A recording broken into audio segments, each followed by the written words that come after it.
We're instilling a different work ethic and a different attitude around here. Chemistry is definitely molding. Play for your brother to your left and your right. And reinforcing the culture here because I know this program has been very good over the years. Goals for the 2025 season for this team? Win. There's not another team in the country that's out here doing this right now.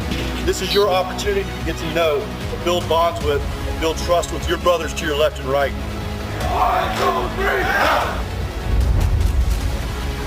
Do whatever your teammates need to make sure that we accomplish the mission. I think there's enough talent here to really surprise some people if we come together as a football team. I'm not going to let this team be average. I'm not going to let it happen.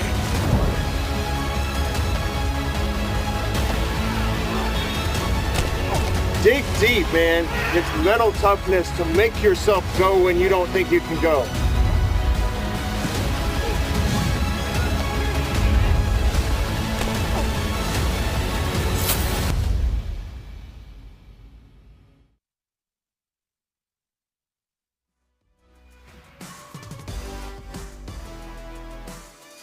Acrisure Bounce House, it's a pleasure to have your company tonight. I'm your host, Edgar Rodriguez, and on behalf of UCF Athletics, the Nicholson School of Communication and Media, and the Hitting the Field Network, we welcome you to our very first football pregame show of the 2025 season as your UCF Knights take on the current CUSA champions, Jacksonville State Gamecocks, and your Knights will also be looking for their 300th win in program history. It's going to be a fun one.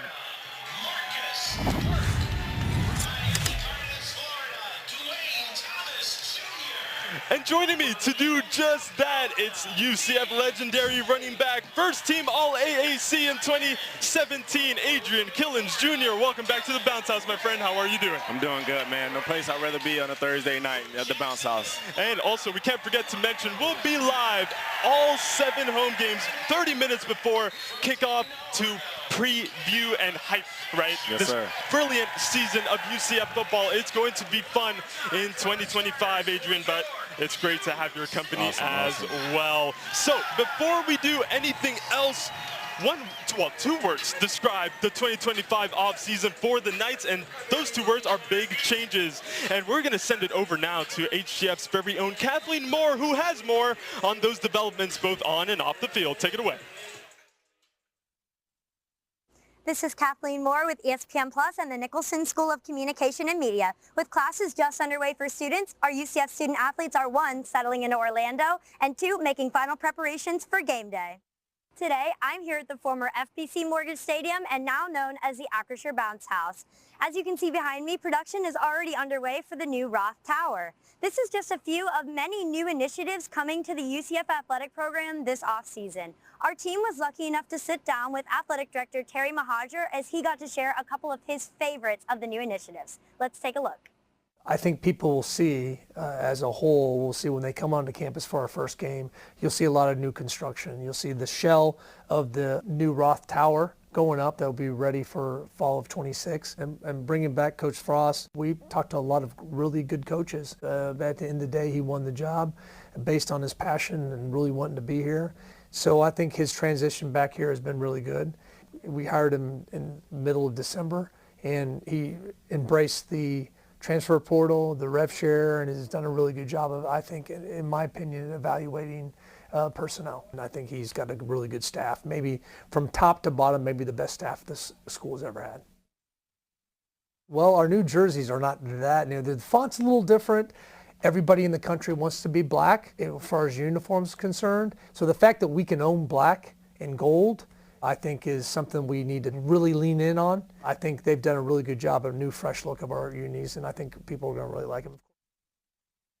So Acrisure they're out of Grand Rapids, Michigan. They bought FBC Mortgage. So we wanted to invoke our favorite name of what we call our stadium, the Bounce House, and they approved it. So that's how we got the name changed to Acrisure Bounce House, and I think everybody really likes it. I really believe that we have the ability to be a top 25 program consistently in every single sport we have. Thanks, Terry. As you can see behind me, construction is well underway, and the Acrisure Bounce House has made its way onto the stadium walls. I'm Kathleen Moore with ESPN Plus and the Nicholson School of Communication and Media. Alrighty, Kathleen, thank you so much. That was an amazing insight on everything that's gone on here at UCF. 1 year and a lot of changes, sure. right? Let's start at the stadium, right? Acrisure Bounce House. You know, UCF had the chance to do something really fun and unique with the name, honoring the nationally recognized nickname, and they did just that. You know, it's cool to see they implemented the name Bounce House in it, because when people think about UCF and the home football games that we have, it speaks for itself. The fans and everyone in the stadium be rocking. So to have that Acrisure and then Bounce House on the end of it, it just speaks for itself, and it just makes more people want to come to the game and experience that Bounce House atmosphere and environment. And you've experienced that firsthand as a player here, of course, for 4 years. Take me down to the tunnel, Adrian. How is it to literally have the fans caving in on you with that roof right over your head? Man, it's awesome. That feeling coming out of that tunnel, your adrenaline going, and just knowing that the fans and everyone in the stadium is behind you and they're rocking with you, and it's awesome. It's honestly unexplainable. It's something you have to feel, but the Bounce House is the Bounce House, and is always going to be that. Absolutely. It's unique, I'm sure. For sure. It doesn't matter where else you go, the Bounce House is memorable for that. Right. And it talks about the modernization as well. You know, the third season, this will be UCF's third season in the Big 12. So it's just up and up, right? On the field and off it, things are just going, you know, astronomically fast as well compared to other schools across the nation. For sure. We're in the Big 12 now, so they got to do things big around here. And it's crazy to see the amount of time that from when I was here to now in 2025, that the construction that they're doing, and it's awesome. The fans love it, and the sophisticated luxury feel of the stadium, and it's showing for itself.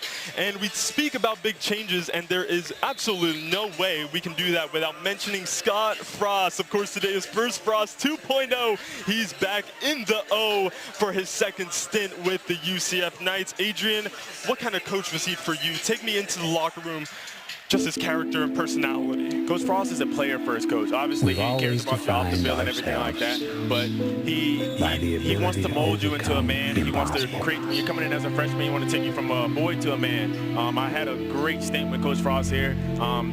I'll run through a brick wall for Scott Frost, and I'm sure the players can attest to that here that's with him right now. Absolutely, and after he left UCF, of course, having stints in Nebraska and at the big leagues as well as with the LA Rams. So, I mean, he comes back with a wealth of experience. Why do you think he's right for the job? Of course, coming back to UCF, it could be different from his first stint.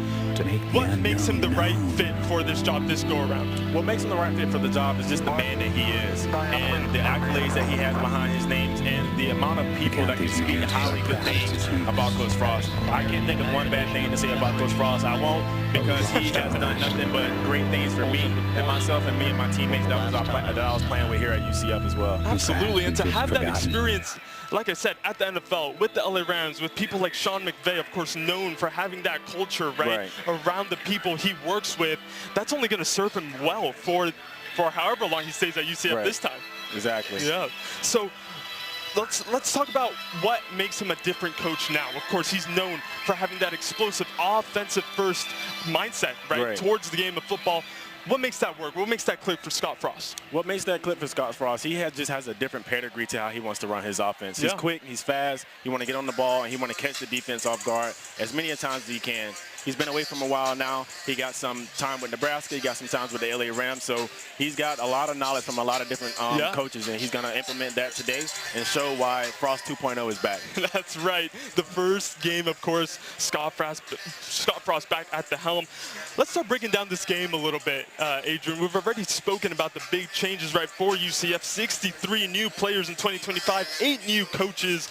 Man, looking forward to growing in this 2025 season. What more can you say about that? For sure. At somewhere, you got to start with a foundation, and the foundation is now in 2025. Frost, he recruited the guys that he wanted to, and the guys that was already on the roster here at UCF, he figured out and put them in place to make every player successful, and we'll see that today. I'm looking forward to see from the defense side of the ball, offense side of the ball, and special teams, how this team just gel together and come establish themselves as identity as a football team today. Absolutely. Don't go anywhere, because after this break, we'll be back with more from the Bounce House. Hi, sorry to interrupt your show, but I want to give you a little rundown of everything we do here at the Hitting the Field Network. My name's Nick Cohen, and I'm the host of Hitting the Field, our flagship show heading into season 21. Live streaming every Monday at 2 p.m. Eastern, we talk about anything and everything sports. Tuesdays, we have Season 3 of Girls Got Game. Hosts Katie Sue Christensen and Mia Flores discuss all the biggest topics in women's sports. On Wednesdays, make sure to tune into Season 7 of The Combine, hosted once again by Ty Patton. This podcast dives deep into every detail about the NFL season. Next on Thursdays, we live stream Season 11 of HTF Bets, brought to you by Andrew Gregg, Diego Ortiz, and Ben Huber. Any sports betting questions? I'll let the pros answer those on Thursday. Then TGIF, because we have new episodes of Season 9 of Nighttime, hosted again by Matthew Bracker and Kathleen Moore. Nighttime keeps you up to date on all UCF and collegiate sports. And ultimately, Edgar Rodriguez and Patrick De Leon are back for Season 2 of HTFC. Soccer is a year-round sport, so make sure not to miss HTFC. Lastly, end your week on Sundays with our vlog squad, asking the hard-hitting questions and letting you behind the scenes of our studio days. Make sure to follow us on our social medias like Instagram and TikTok to stay updated on all HTFN news. Remember to subscribe to the Hitting the Field Network on YouTube, leave a like and comment, and with that, I think we're ready for your next segment. I've been Nick Cohen, and enjoy the rest of your show. All right, everyone, we are back, and now it is time for Adrian's Buffalo Wild Wings blazing impact players of the game. Adrian, let's start with the home side. What you got for the Knights? So for the UCF Knights, we're going to start on the quarterback side. We got Cam Fancher. He spent a lot of time at Marshall previously and some time at FAU. He wrapped up 1,500 yards in the air. Yes. He had 6 touchdowns. So I'm looking forward to see what kind of pedigree of a showman he's going to put on today.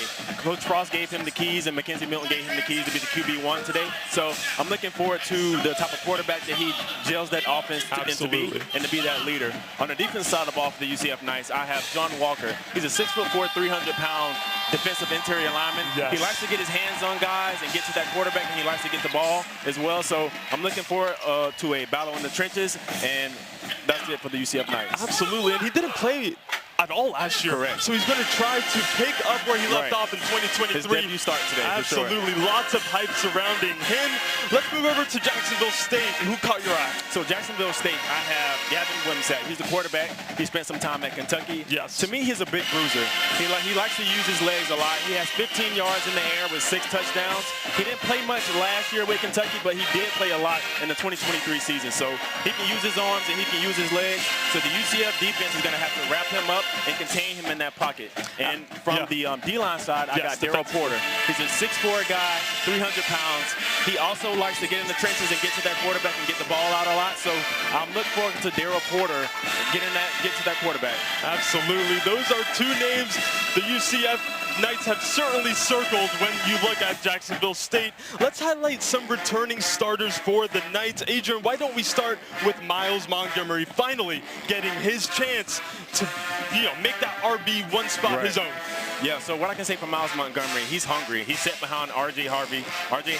Harvey had a legendary 2 years at UCF. He was a former quarterback, and he transferred to running back. So Miles Montgomery, he is a shifty running back. I like his game. He can block in the backfield. He can catch out of the backfield. He can run in between the tackles. He can get outside the zone and take it the distance. So Miles Montgomery, I'm looking forward to him to have a great show in the 2025 season. He is hyped. At media days, he said, now it's my time, and now it's time for him to prove it.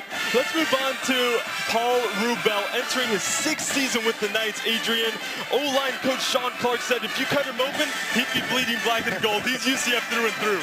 That's what you want to hear from your players, man. You want to have them buy in, and all the rest of the players around them to buy into the program as well. When you got a guy like Paul on the offensive line, everything starts with the offensive line. So your team is only going to go as far as your offensive line take you.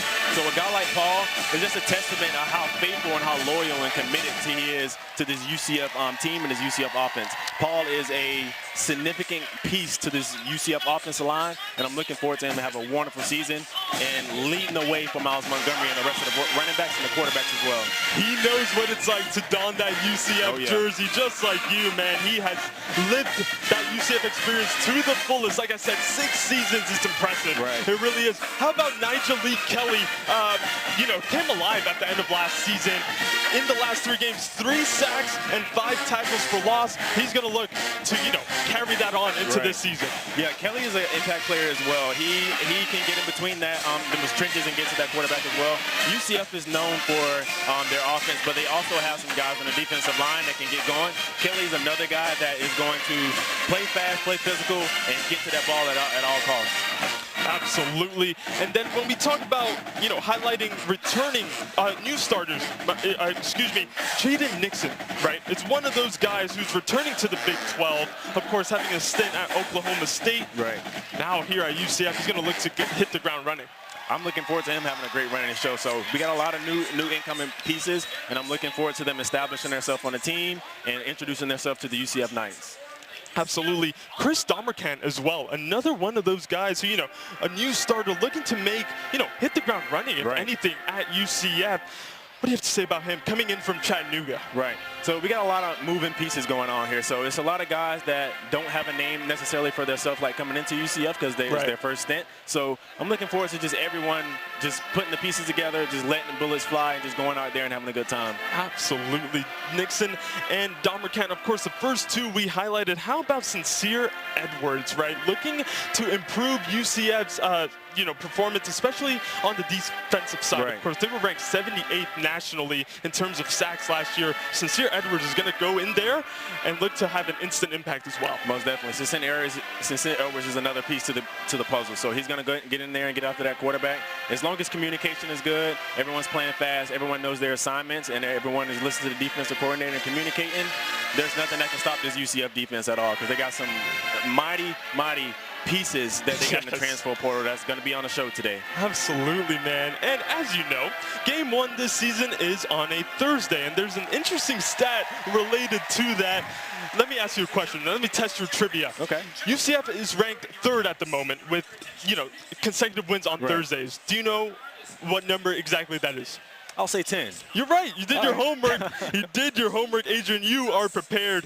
And now, let's send it over to HCF's very own Nick Cohen, who quizzed UCF students on life back in 2016. Take it away, Nick. Today is First Frost 2.0, so we're asking UCF students 2016-based questions. Let's go. Who won his first Oscar in 2016, winning Best Actor? I'm going to guess Leonardo DiCaprio because I remember it was a big deal. Mark Ruffalo? Mark Ruffalo. I don't know. I was going to say Mark Ruffalo. It's Leonardo DiCaprio with like 90%. That is correct. Leonardo DiCaprio. What now infamous zoo was Harambe in? Columbus? So close. I think it was Columbus. Cincinnati? I'm going to go San Diego. I'll go Cincinnati. One of you is correct. Cincinnati Zoo, your first correct answer.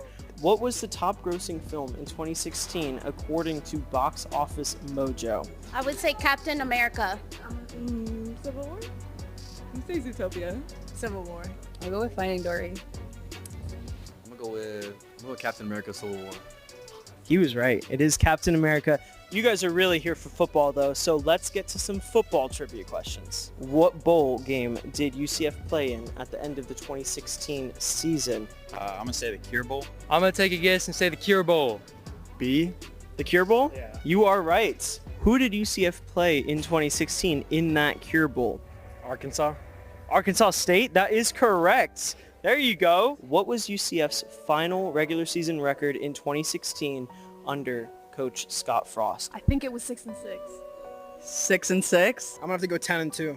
Oh, unfortunately we weren't that good. It was 6-6, but then year 2 of Scott Frost, 2017, we went undefeated and won the national championship. So that's all that matters. That's what it's gonna be like this year.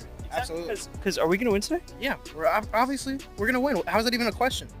Have you ever wondered if there was a place where access to excellence isn't guarded by ivy, but open to all who strive for greatness?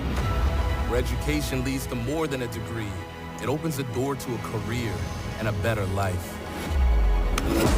Where imagination ignites invention and innovation, and the boundaries between science and creativity converge.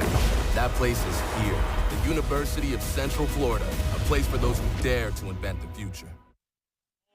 Everyone, we are back, and we're going to talk about the success that UCF has enjoyed in first bounces. 9 straight wins, Adrian. The last 4 of those right here at the Bounce House. This energy is just contagious. This energy is unmatched.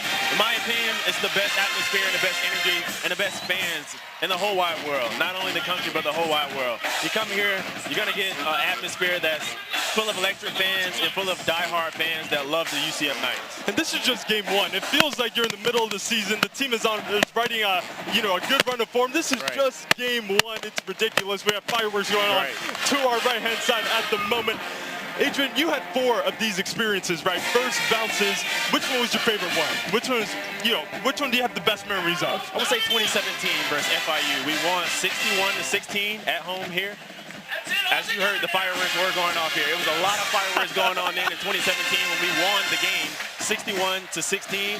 The offense was clicking and the defense was clicking as well. We put up a lot of points and the defense held the FIU Panthers to a lot of less points. Absolutely. Those last 9 games, there's a few 50-plus point margins, and that's one of them. Sure. And you want to tell us what happened in 2017? I don't think anyone needs a reminder. Oh, yeah, they don't need a reminder, but I'll remind them anyways. We went 13-0. Absolutely. Let's look ahead to the schedule, Adrian. Of course, let's not get ahead of ourselves. It's only the first game, but we have some big matchups coming up. Which one did you circle when the schedule came out? The one I circled is Cincinnati. Cincinnati, why? Because we used to be in the American Conference together. And That's right. I wouldn't say it's a rivalry, but it is a rivalry. We played each other a lot. We know each other. The head coaches are familiar with each other. And the school in general is familiar with each other. So I remember College Game Day 2017 when we had College Game Day here. Wow. Cincinnati came here, and the atmosphere was like no other. So I'm looking forward to that Cincinnati game, but like the mantra was when I was here with Coach Frost in my tenure, you always take one game at a time and 1-0, and you never overlook your opponent. And absolutely, we have a legendary NFL coach coming to Orlando. Of course, Bill Belichick and his UNC. Oh, yeah. Man, the Tar Heels are coming to town. That's a fun one. Right. Bill Belichick, his name speaks for itself. He had amazing accolades for himself at the Patriots and the NFL, and it's great to see him in college football now. So I'm looking forward to him seeing if he'll take that winning culture atmosphere to the college atmosphere at North Carolina. So I'm looking forward to that game to see what they can do. And also, let's not forget, we have a ranked road trip to Kansas State as well. That's going to be game 4. So, right after UNC, that's going to be a huge test. Then they're going to hit the road, and the Big 12 season starts, and it's just a gauntlet from there. Yeah, football is back, Frost is back. So I'm looking forward to the schedule. We're in the Big 12 now for the 2nd year in a row. So big things are going to be coming from UCF. Everyone looks at us as this low school on the pedestal and everything like that. So UCF is going to make their identity known this year. Frost is back, and I'm looking forward to a great season from the UCF Knights. Alrighty, fans, we have a message from the Big 12 Conference, but after that, stay tuned for the end of our show. Listen to this. This field belongs to the ones who take it. This season doesn't come with the script. This is where everything is earned, and we mean everything. We don't do handouts here. You want the spotlight? Earn it. You want to shine different? Prove it. 30 years strong, and we keep shining brighter. This is Big 12 football. This is a different league. Alrighty, fans, thank you so much for joining us for this last part of our show. Adrian, we're hitting the home stretch. The atmosphere is building like we've said, but I think it's now time to give a little score prediction. What are you feeling tonight? So I'm going to go with the UCF Knights. My score prediction is going to be 48-17 UCF Knights. A lot of fireworks going on. The defense is going to come out and play. And within those 48 points for the UCF Knights, there's going to be some touchdowns, but I like to see 2 turnovers for a touchdown. Okay. A scoop and score fumble from a defensive lineman and a pick 6 from a DB. You're bringing the drama. I love that. These fans are going to be on their feet if that happens. I'm going to give UCF 4 more points. Let's say 52-17. I want a big one to start Scott Frost's second stint here in Orlando. And like we mentioned at the start of the show, this would mean that UCF hits the 300-win milestone. For everyone here, for everyone watching this show, it's going to be a memorable night. For sure. As long as the UCF Knights win, of course. That just goes to show how young this school is, and we have so much more to prove, so much more to do, and so much more to accomplish here in UCF. So looking forward to it. We're in the Big 12. The atmosphere is electric. We got a couple more minutes to kick off, so looking forward to it. Absolutely, and that would also mean, of course, thriving on Thursdays, 11 straight wins. Just stay on the back of Oklahoma State and Utah as, of course, that Big 12 rivalry on Thursdays continues. Again, let's talk about the change of identity for UCF, right? Gus Malzahn the former head coach, was known for running the ball, right? Now Scott Frost looking to impose his identity right from the start. How do you think UCF is going to handle this defensive-minded Charles Kelly-led Jacksonville State Gamecocks team? I think they're ready for the test, and I simply say that because I had some time with Coach Frost, and I know who he is. Yes. And I just know the identity of Scott Frost and what he expects from his players, and overall at what he expects from his coaching staff as well. So look forward to a lot of fireworks, a lot of fast, getting on the ball, getting to the tackles and everything like that, so I'm looking forward to it. Absolutely, and we talk about big changes for UCF, Jacksonville State as well. 51 new players, new head coach. It's changes galore in this game one, which makes it unpredictable, and that's what people want in this game, especially on game one, unpredictability. Exactly. Right, for sure. Charles Kelly and his defense, they're coming into the UCF Knights. They're trying to spoil our home opener, so it's going to be a great game on both sides of the ball, and I'm looking forward to both teams just figuring out who they are as an identity standpoint for this 2025 season, heading for the rest of the games for themselves. Absolutely, and the Knights, of course, facing the Conference USA champions. Jacksonville State had a great season last season, 7-1 in their conference, of course, going on to winning their conference and making it to a bowl game. And I mean, for those players to start their season here at the Bounce House as well, that's going to be a huge moment for them. For sure. They're coming off a conference championship, like you said, so they got a lot of momentum rolling off the offseason last year, so looking forward to them carrying that momentum into the 2025 season and having a good season for themselves. All right, Adrian, take me back to your playing days. You're about to run out onto the field here at the Bounce House. Take me to those chills, those goosebumps that you must have gotten under your uniform. Man, it seems like just yesterday. Now that I'm in here right now, my feet are on the grass in here in the Bounce House. I feel like I can run out that tunnel right now. So it's a nostalgic moment, man. So I'm happy to be back here in the Bounce House. Happy for these players, happy for the UCF fans, and they get to experience this awesome experience. We got the Zombie Nation Bounce House going on right now. It's about to start. Oh my goodness. The Bounce House is bouncing. It is about to start bouncing for real as the 2025 season is going to get underway in just under 5 minutes now. It's going to be an incredible start to this season. And of course, UCF are going to try to lead as they mean to go on this season. Of course, third season in the Big 12, that can't be overstated. And to start with a win today, a big win, a potential 300th win in program history, you can't start a season much better than that. No, you can't. What more can you ask for? You want to win every game as a program. You want to establish yourself as a program. You got to take it one game at a time.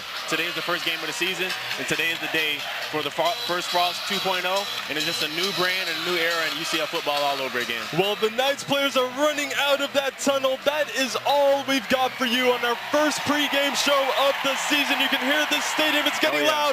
It's getting excitement. It's just building in this place. But thank you to everyone who made this possible on camera. You, Adrian, everyone who made it possible in the control room and behind the cameras. Make sure you stay tuned to ESPN+.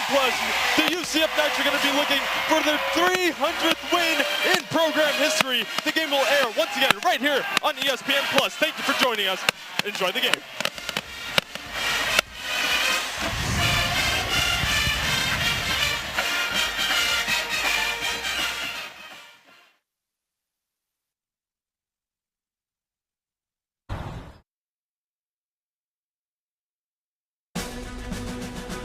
College football is back in Orlando, and so is UCF head coach Scott Frost. 8 years after lifting the Knights to unprecedented heights, Frost is reunited with this Sunshine State setting with the fan base more than glad to welcome him home.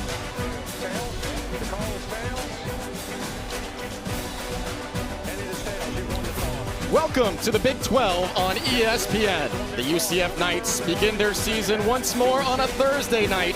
A formidable test awaits in Jacksonville State, the defending Conference USA champions. Great to have you with us at the Acrisure Bounce House with the UMass Hall of Famer Rennie Ngolia. I'm AJ Ricketts. Partner, 2 new head coaches and 114 new players. Throw last year's tape out the window. Yeah, welcome to college football. New staffs everywhere, a ton of new players. Essentially, these are 2 new teams for these fan bases. Get to see them kick it off tonight. These coaching staffs have emphasized all they know is that they don't know much about the opposing team. Jacksonville State head coach Charles Kelly, 31 years ago, took his first professional job as the running backs coach at Jack State. Now he's the head man. The epitome of grinding, right? All those years as an assistant, he finally becomes a head man. Had a great conversation with him this week. He's excited. He's got a great new staff he's brought on and essentially inherits a team that won 9 win seasons back-to-back, bowl team. He's ready to go. Of course, for UCF, the Knights head man has been the storyline of their offseason. This fan base recharged to have Scott Frost back at the helm. 13-0 here in 2017. He said, sometimes when you're climbing the ladder of success, they forget to remind you to stop where you're happy. He's glad to be back. It just looks like he's home. He was in a really good place when we spoke to him yesterday. He's ready to go as well. 63 new players. Again, a new team for him, a new face, a fresh start. He's ready to go. UCF's had a lot of success the last decade on opening night. 9 straight wins. Would love to make it 10 right now. Jacksonville State has won the toss. They defer. UCF will receive. The bounce house is alive and well. Scott Frost is back in Orlando, and renewed expectations about what this program is capable of achieving. Scott Frost back at the helm after he guided this program to an unblemished campaign 8 years ago. Yeah, I mean, it's something, right? You come back to a place like this where you were 13-0, and he was quick in his press conference to kind of calm everybody down and say, listen, we got to build this thing. But in the new age of college football, you turn that roster over, you bring in a new quarterback, a new coaching staff, you can really do a 180. Jaden Nixon, the Western Michigan transfer, back to receive for UCF. Stacy Gage alongside him. Connor Donahue sends us away. UCF and Jacksonville State on ESPN+. Nixon will take it at the 2, near side. First contact before the 20, shook off the tackle. They brought down at the 19. All right, first series, first look for UCF fans at their starting quarterback, Cam Fancher, in his 3rd collegiate stop. Rennie started at Marshall, had a pretty good 2 seasons there. Transferred to FAU, was hampered by an injury by the end of the year. A lot of curiosity about what Cam Fancher and I believe he got the start because of his experience. He's played in 34 games, 26 career starts. He's mobile as well. If some plays break down, he can make things happen with his feet, and we'll see how he does today.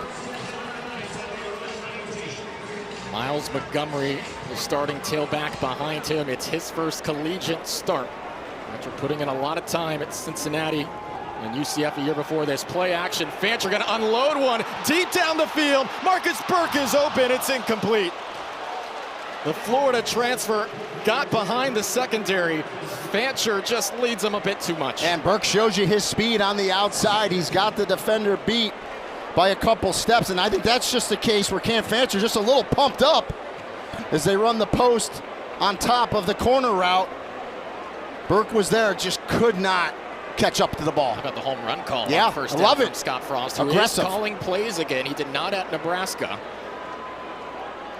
On 2nd down, first handoff for Miles Montgomery, shifty up the middle. Takes it all the way down to the 25-yard line. Travis Franklin Jr., the tackle. Nice first carry from Miles Montgomery. And I expect a breakout season for Miles Montgomery. Of course, was behind R.J. Harvey last year, who's now the Denver Broncos. And Miles Montgomery's got that good contact balance, can run between the tackles, but he also has speed to get on the outside, and he catches the ball very nicely out of the backfield. R.J. Harvey rewrote the UCF record book, 2nd round pick of the Broncos, but a strong running back room still for UCF. 3rd and 4 here on the Knights' first possession, as Dwayne Thomas motions to the far side. Fancher scanning across the middle. First down yardage here for UCF as they move the chains for the first time. And Thomas making it difficult for defenders to drag him down there. And, you know, the coaches told us about Dwayne Thomas. He's small, 5'8", 175, but he's tough. He likes to block. You see him in the middle there making plays. Yeah, they talked more about his blocking, his willingness to block on the outside. That's what drew him to them. That's his knockdown at the line of scrimmage. His stats weren't anything special at Charlotte, but I think he can be a dynamic playmaker on the outside. Transfer from Charlotte, Dwayne Thomas, giving UCF a first down, 2nd and 10 now. Yeah, and that was Big Talon Carter, 92 in the middle, getting his hand up. If he doesn't knock that down, Miles Montgomery catches that and he turns. He's got a lot of green grass in front of him. Good play by Carter. Fancher under center here. Montgomery, the tailback. On 2nd and 10. 2nd carry here for Montgomery. Physical into the first tackle. Will take it down to the 40. Curtis Perry, the Virginia Tech transfer who started his career at Alabama, with the tackle. It's another 3rd and short here for UCF. But that's what you call running behind your pads. You see that forward lean by Miles Montgomery, that 205 pounds, getting every yard. Gets it to a 3rd and very manageable here, 3rd and 4 for the Knights. Just under 300 rushing yards last year on only 51 carries for Montgomery. They're going to play a much bigger role. Empty set here on 3rd and 4. Fancher slings it to the 45. That's complete. Marcus Burke making the grab this time. Transfer from Florida in his final collegiate season. He missed the back half of spring with a shoulder injury, but healthy and ready to go. And that's what I like. Big Marcus Burke, 6'3", 200. He's big, gets to the sticks, posts up, and makes the catch for the first down. Knights quickly to the line. That's what you can expect under this Scott Frost offense. Miles Butler wraps Montgomery up on the tackle after a gain of 3.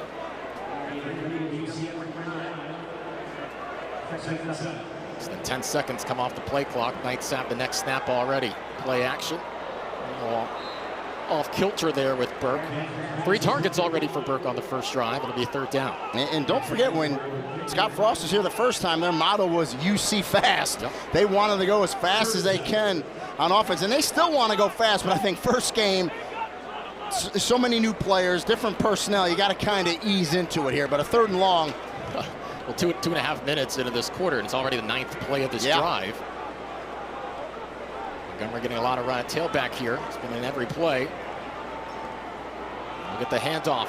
3rd and medium, running over a defender on first contact. Sets up a 4th and short. Aiden Thompson comes in for the tackle. And what that tells me right there is Scott Frost said, we're going for it on 4th down. That's why he ran it on 3rd. They get it to 4th and about 2 here, maybe a long 1.5. Exactly what he wanted to do. And now this is, you got a power 4, a Big 12 offensive line. You got to go get this right now. Give it to your big back, get that push up front, and go get this first down. Knights were 15 of 28 on 4th down last season. Charles Kelly, the longtime defensive coordinator, hoping his defense can get a stop here. Montgomery, the tailback. We'll give it off to him. Montgomery fighting for first down yardage. He got it. And the jump cut is what got it for Miles Montgomery. Excellent vision. You can't teach that. Little jump cut in the hole. Leans forward, knows he needs to get to the 44-yard line, and he does it. I love it. A little jump cut, boop, boop, straight ahead, reach out. Good job. And this first offensive series for the Knights is looking really nice right now. Montgomery was talking over the summer. He said, look, I know I've been a career-long backup, but now it's my time. Yeah, and he knows that. On the first possession. He's at half of the handoffs here. 5 carries on 10 plays for Montgomery. In the rare times UCF lets the play clock run down, Montgomery swallowed up at the line of scrimmage this time. Might have gotten 2 yards. Thaxton Gallagher, the transfer from Charleston, played mostly on special teams last year, makes the tackle. Yeah, good play by Gallagher, that Mike Becker. He's the green dot. He wears the helmet that has communications from the coach. He's putting the defensive plays out. Good job to read that, step up in the hole, and make that tackle. 3 wide to the far side here for the Knights. Dylan Wade, the tight end. They'll roll Fancher to his left. Now has to move the pocket, scrambles forward. Oh, he airmailed Wade, who had found some open space across the middle of the field. Maybe some early jitters here on this first drive. Well, I like what Cam Fancher did there. He kept his head up. He was going to run that because he had green grass, but he saw Dylan Wade pop open in the middle. He made the right decision, just a little too much on the throw. This would have been a big chunk play if he completes that. Montgomery gets his first breather, now the 13th play of the drive. Jaden Nixon, first-team All-MAC transfer from Western Michigan in the backfield. It's the third down for UCF here. 4.5 minutes into the first quarter of the bounce house. In motion, DJ Black. Handoff. Nixon not going anywhere. It's going backwards. Finally brought down to 45. Jacksonville State surrounding him. Isaac Walker was the first to make contact. And that time, tremendous penetration up front by the defensive line of Jack State. You see that right there. Beat the offensive lineman across their face, came through right into the hole, blew that play up. Excellent job by Jack State. The drive stalls after 13 plays. Anthony Veneri out for his first punt. Gabe Glover back at the 10 to return for Jacksonville State. Spiraling punts to the near side. Now to play around the 15. And that'll take us to break. UCF's first drive stalls. Jack State's first crack at it on the other side here on ESPN+.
Nice conditions now after the first series here in Orlando. 81 degrees. Had some rough storms about 2 hours or so ago. The skies opened up. They weren't sure this one was going to start on time. Still some storms perhaps in the area, but hopefully everything's good to go right now. Yeah, let's hope the storms just kind of stay away. It's beautiful right now. Just stay like this. Gavin Wimsatt, first start here at Jacksonville State. Began his collegiate career at Rutgers. Was the backup at Kentucky last year to Brock Vandegrift. Did not have as big a role there in Lexington as he did at Rutgers. But this is a guy with Big Ten and SEC experience that Jacksonville State is hoping they can lean on. 6'3", 230, can make all the throws. Oh, by the way, very athletic, can make plays with his feet as well. Cam Cook will start in the backfield next to him. The TCU transfer led the Horned Frogs in touchdown runs. His first carry. Good yardage on first down by Cam Cook, the junior from Round Rock, Texas. Led TCU in attempts, yards, and touchdowns last year. Nice job by Cook. Press the hole, bounce it. Nice pickup on first down. 53 new players on this Jack State roster, less than 30% of production returns, nearly last in the FBS in that department. Cook picked up 7 on first down. They'll ride him again on second. Evading the pursuit, Cam Cook, 4 yards on second down to move the chains. Philip Dunham, the FAU transfer, makes the tackle. Yeah, just outside zone.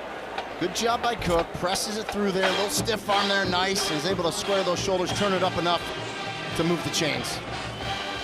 We think about tempo, we think UCF and Jacksonville State. They were top 10 pace last year, average to play every 22 seconds. We'll see similar kind of tempo this year. Designed run here. Wimsatt following Cook. UCF read the play well, no more than a yard. That's Nigel E. Kelly making the tackle. All Big 12 honorable mention here last season. Yeah, UCF has a very good defensive line. The starters there are excellent. It's probably the defensive unit this coaching staff feels the strongest about starting the season. They really like their top 4 or 5 bodies there. Cook on the inside handoff. Scampers forward past the 40-yard line. Second first down for Jacksonville State. Malachi Lawrence, the redshirt senior, wrapping up on the tackle. Yeah, good hole up front. This offensive line, Jack State early. They're all reach blocking to the left. A good seal there by Reggie Jackson, 77. Turned his guy back. Cook hits the hole. They're moving the ball on the ground here, this Jack State. Doing a nice job up front, controlling the line of scrimmage. Some successful carries on the ground here for the Gamecocks to start things off. Will fake it. On the near side, Caleb Coombs, redshirt senior. He's a former FAU Marshall guy as well. Just like Cam Fancher on the other side. And the key to these offenses, AJ, is staying on schedule, staying ahead of the change. You pick up 4 or 5 yards on first down like they just did, that is exactly what you want to do. Now, they made a substitution on offense, so the referees will hold it. UCF took their time to substitute on defense, which is allowed.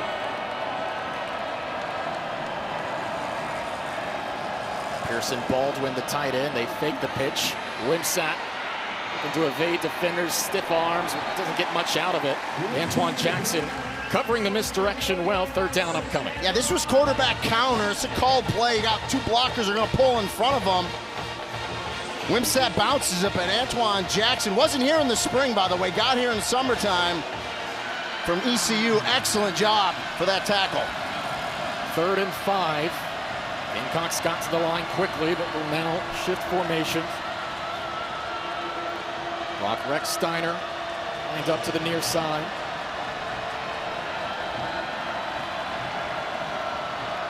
Opponents 42% on 3rd down against the Knights last year. UCF rushes 4. There was a flag along the near side. I don't know. The UCF player might have jumped early. Philip Dunham, I think, was going to come on a blitz. He did come on a blitz. Strong safety, and I think he got his head in the neutral zone. It was close, but I think that's what they're going to call number 2 for offsides. Offside, number 2, defense. 5-yard penalty, replay 3rd down. Kevin Boitman, our referee tonight's part of this Big 12 crew. Let's take another look. Boy, that hurts too, because you're about to get off the field. I mean, it was close, just got in there, but the line judge has a great look at it. But now you give him the play over and a free 5, so now we're at 3rd and 1. This opens the playbook up for Clint Trickett, the offensive coordinator for Jack State. Gamecocks 41% on 3rd downs last year. Empty set here on 3rd and inches. Now Cook will motion towards his quarterback. Midway through the first quarter, they extend it to his pads. Cook going to follow the left side. This one's going to be close. Well, the officials coming from the sideline, I don't know if he got first down yard. Yeah, and he actually lost a half a yard. He did not get it. Fourth down, good penetration by that defensive front of UCF. Really no hesitation by Charles Kelly here. And they're going to go fast. Already at the line. Wimsatt will keep it this time. Being pursued by Kelly, not going to get to him. Isaiah Nixon was looking to chase him down. Good play there. And Wimsatt gets the first down. And I love the aggressiveness, right? First game out, you're feeling each other. It's kind of like a boxing match, first couple rounds, but no hesitation to your point. Charles Kelly says, we're going. And when you got a quarterback 6'3", 230 that can run, it's another weapon for you in that backfield. Wimsatt coming off a season, played in 8 games, under 300 passing yards. Didn't have quite the same role that he did at Rutgers. He was the guy for quite a while. Toss play left side, it was behind Cook. Did a good job just to make sure that wouldn't go even further behind him. Nothing doing on first down. Antoine Jackson and R.J. Jackson combining on the tackle. Yeah, got off the ball quickly. Isaiah Nixon, 6, actually the defensive end, made the first contact. Couldn't bring him down, but slowed him up. Good penetration there. These are 2 offenses that were top 5 in the country in rushing yardage last year. Jacksonville State averaged over 250 yards per game. That was 3rd. That's been their MO the last couple of years. Head coach Rich Rodriguez, of course, on to West Virginia. Wimsatt, a strike to the 40-yard line. Nice catch made. That's Franklin Barrett, the redshirt freshman. Spent the 24 season at App State. That's his first catch as a Gamecock. And they're going to go quick again. 3rd and short. And early movement, Rennie. And that's what happens. Sometimes when you go too quick, you get a false start. Offensive lineman moved a little early. Number 60, offense. 5-yard penalty. Still 3rd down. That's on Cam Griffin, the left tackle. Yeah, you see him just get out of his stance a little quick. And he looks back, he's like, what are we doing? We were going on first sound. Well, now they weren't. But we talked with Charles Kelly. That's what he said, we want to play fast, but we cannot make mistakes. The biggest thing we're emphasizing is no pre-snap penalties. That cost them there. Well, especially when it's 3rd and short, because now you're backed up to 3rd and long. Empty sets. Cook motions towards Wimsatt now. 13th play of the drive. 3rd and 7. Play clock at 3. Wimsatt takes the snap. Will loft it. A wobbler. Kind of got hit as he threw it. 4th down. Malachi Lawrence getting to the quarterback. Yeah, Lawrence definitely hit the arm of Gavin Wimsatt. Good penetration. Ball gets knocked up in the air, goes incomplete, but a good stand at the end there for UCF. So very similar for both offenses to start this game. A lot of plays offensively, moved the ball, but kind of stalled in their opponent's territory. UCF went 13 plays. Jacksonville State, correct myself, that was 11 plays for them on that drive, but stalling just past midfield. Cade Backey punting for Jacksonville State. Antoine Jackson stands at his own 5 with under 4 minutes to play here in the first quarter. We'll let this one bounce at the 8. It takes a favorable off for Jacksonville State. Well done by Backey. That was like an A.J. Ricketts 60-degree right there. I have never done that in my life. Back after this, UCF and Jack State scoreless first quarter.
Welcome back to Orlando. No score here. Final few minutes of the first quarter.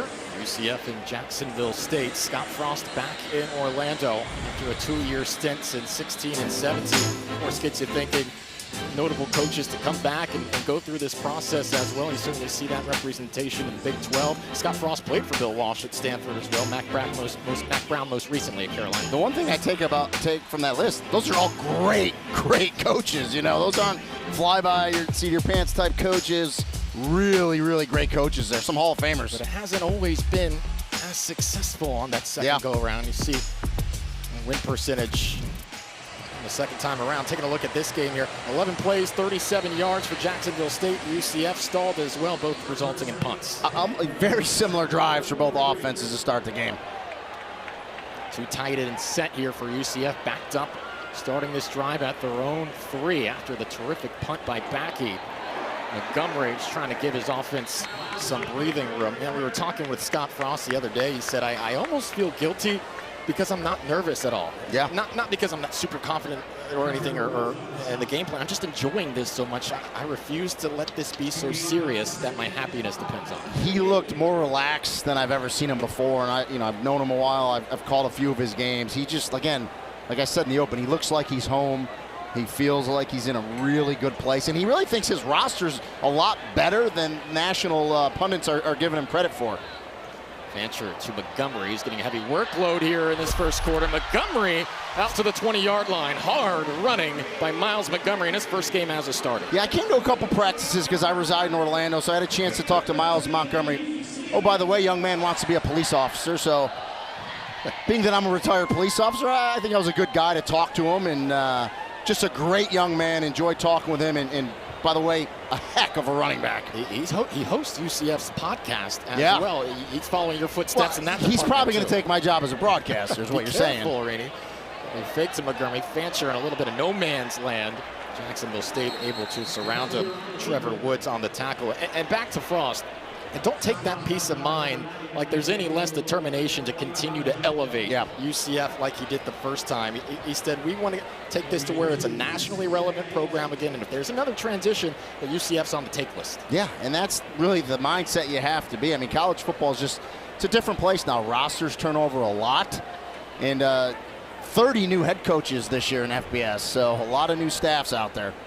2nd and 8, under 2 minutes to play.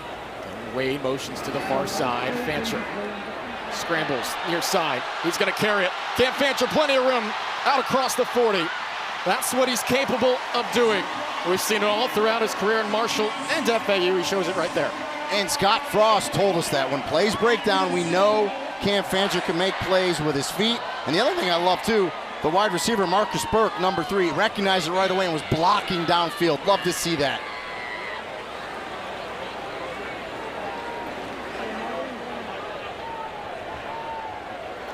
Wade in as the tight end, so go to the far side. Knights mixing tempos here in this first quarter.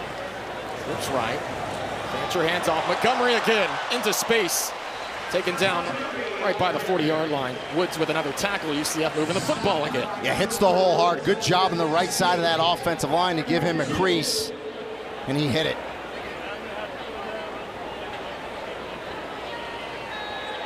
Fancher into the flat. Jacksonville State with a huge hit. That's ruled a fumble on the field. Jacksonville State saying it's their football. Chase Alexander thumped his man, and that's going to be a turnover. Jacksonville State football. Yeah, I'm going to go on a limb. We're probably going to get our first replay here of the game. Didn't think he maintained control, but we'll get a look at it here. But I get it, the officials in real time. It happens fast.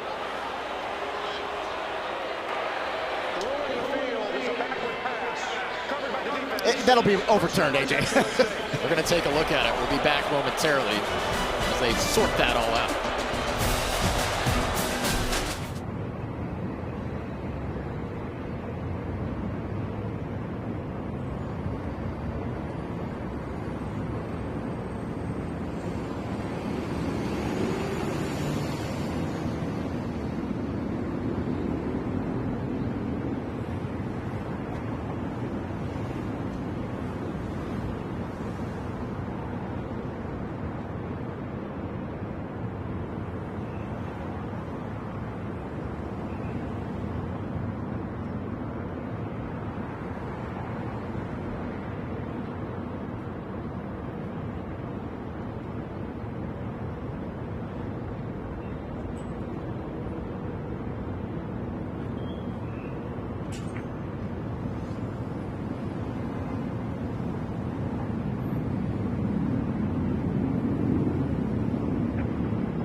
No score, 49 seconds left in the first quarter. Officials took a look at it. They haven't responded to the chains. Rainey, what do you see? Well, they're saying it's a lateral, so let's take a look because that's the only way it's a fumble. Let's see where he throws it.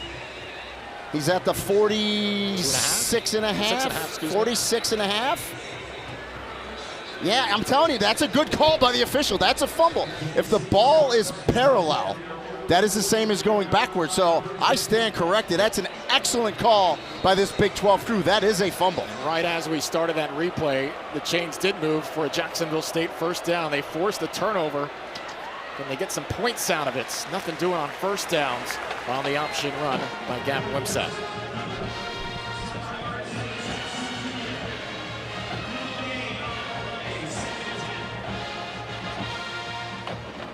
Wimsatt's had some big game experience before, led Rutgers to a win on the road at Indiana. Some big plays against Michigan, the Big House as well. He's played in difficult environments.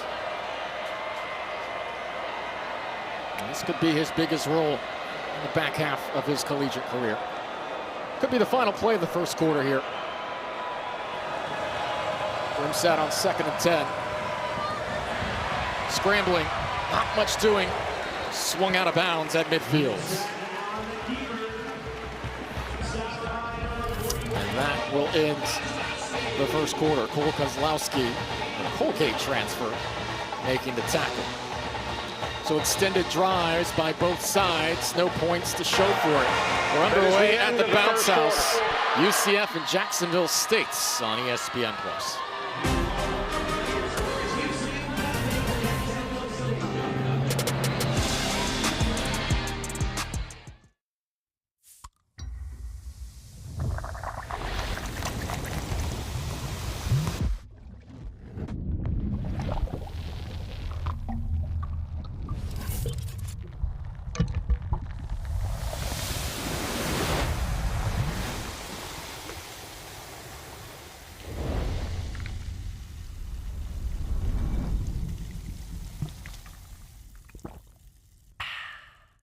Have you ever wondered if there was a place where access to excellence isn't guarded by ivy, but open to all who strive for greatness?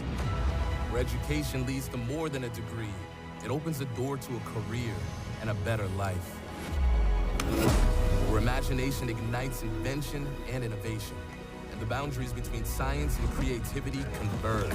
That place is here, the University of Central Florida, a place for those who dare to invent the future. Allow yourself to tune out. To tune into nature. To tune in to the outdoors. To tune in to what matters. Discover Lake County, Florida. Learn more at discoverlakefl.com. Have you ever wondered if there was a place where access to excellence isn't guarded by ivy, but open to all who strive for greatness? Where education leads to more than a degree, it opens a door to a career and a better life. Where imagination ignites invention and innovation, and the boundaries between science and creativity converge. That place is here, the University of Central Florida, a place for those who dare to invent the future.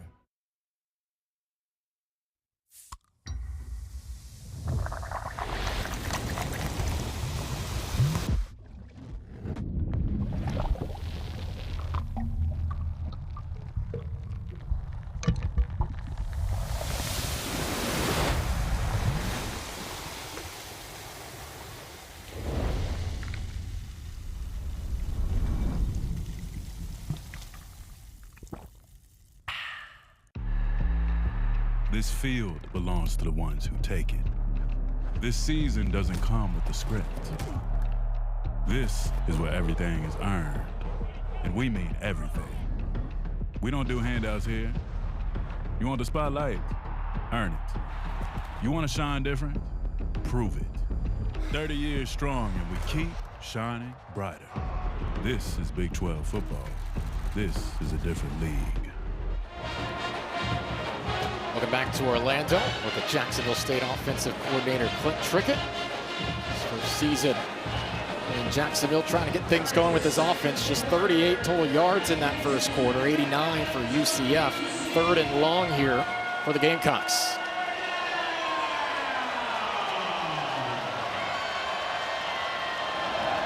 Wimsatt trying to find any sort of crevice. A couple yards on 3rd down. We'll see what Charles Kelly decides here. Boy, I mean, it's going to be 4th and 6. He's got to punt this. A little too long there. Yeah, he's got to punt this, especially in a scoreless game. Kozlowski making his 2nd tackle. You know, I was going to say, AJ, for the UCF fans watching this at home that are wondering, man, it's 0-0. This isn't your normal opening pushover type game. No. Jack State's really good. 9 wins last year, won Conference USA, went to a bowl game. This is a tough opponent for game 1. Knights nearly got to the football there. Jackson calls for a fair catch at the 11.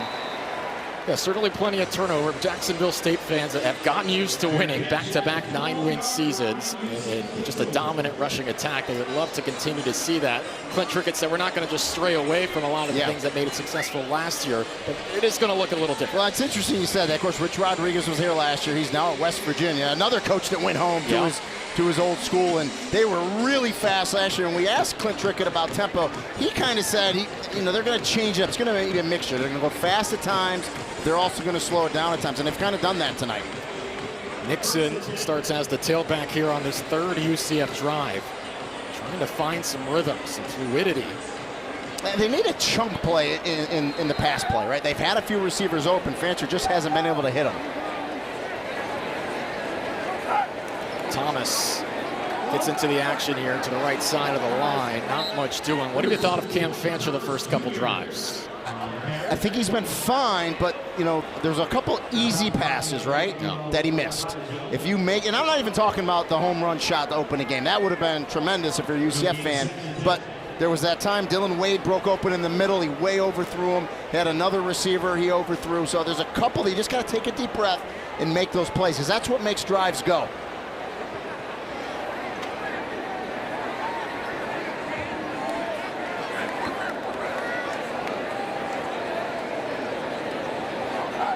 Backfield now. Fancher fakes near side, pocket collapsing, long throw to the near side. Nixon makes the catch. His balance took him out of play. 3rd down. And that's just good defense. Good coverage in the back end by Jack State. Fancher goes to his check down. Jaden Nixon, but look at this, is a far throw for a check down ball. I think he actually might even got deflected a little bit.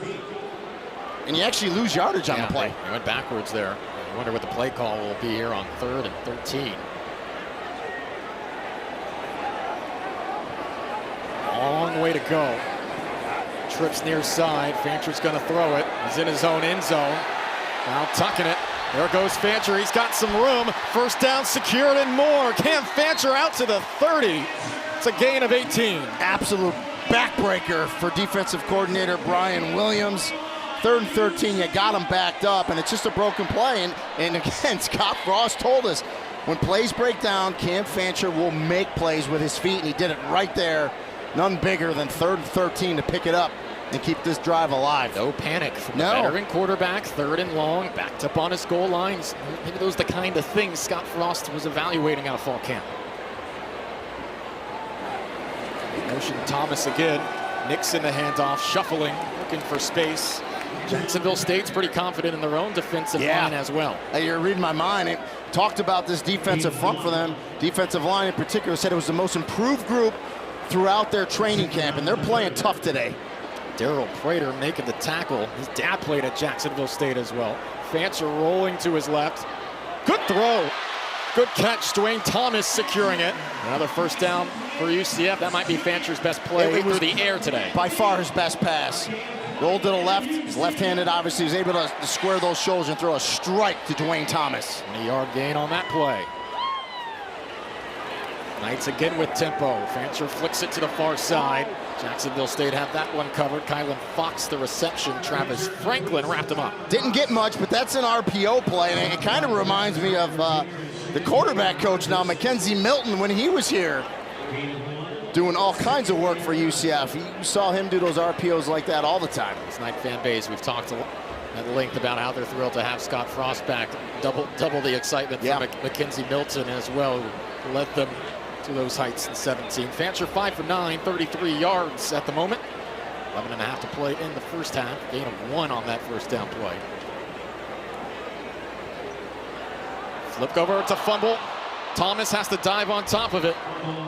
There was a play earlier that Nixon was able to secure on what wasn't a good toss. That one cost UCF. And we got multiple flags on the play too, and it's going to be 2 different calls. So this is just kind of, they try to go speed option there to Thomas. It's behind him, but 2 flags on the play.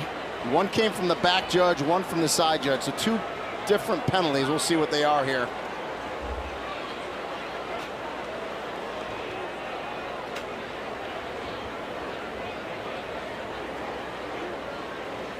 Couple of encouraging drives that are starting to be impacted by difficult plays. Both against the offense.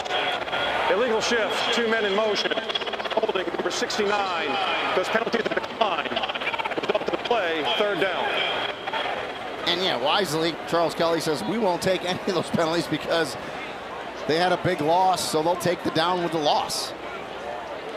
Paul Rubelt, who's Mr. UCF at this point in time, and the longest tenured Knight on this roster, guilty of one of those flags. 3rd down and 18. Yeah, and Rubelt's the only returning starter on offense, and you can't miss him, by the way. He's playing left tackle, 6'10", 330. Started all 12 games at right tackle last year. Fancher, another 3rd and long here. Jacksonville State brings pressure, and they light Fancher up. The football is out. There goes Jack State. Touchdown, Gamecocks. Emmanuel Oyabadajo off the 2nd turnover. Jacksonville State 6-0. The blitz came off the left. Fancher didn't see it, and 5, Jaden Nixon, the running back. It looked like he should have slid over and picked up that blitz. And it was Traquan Fagans, the former UCF Knight, on the blitz, making that first contact, forcing the fumble.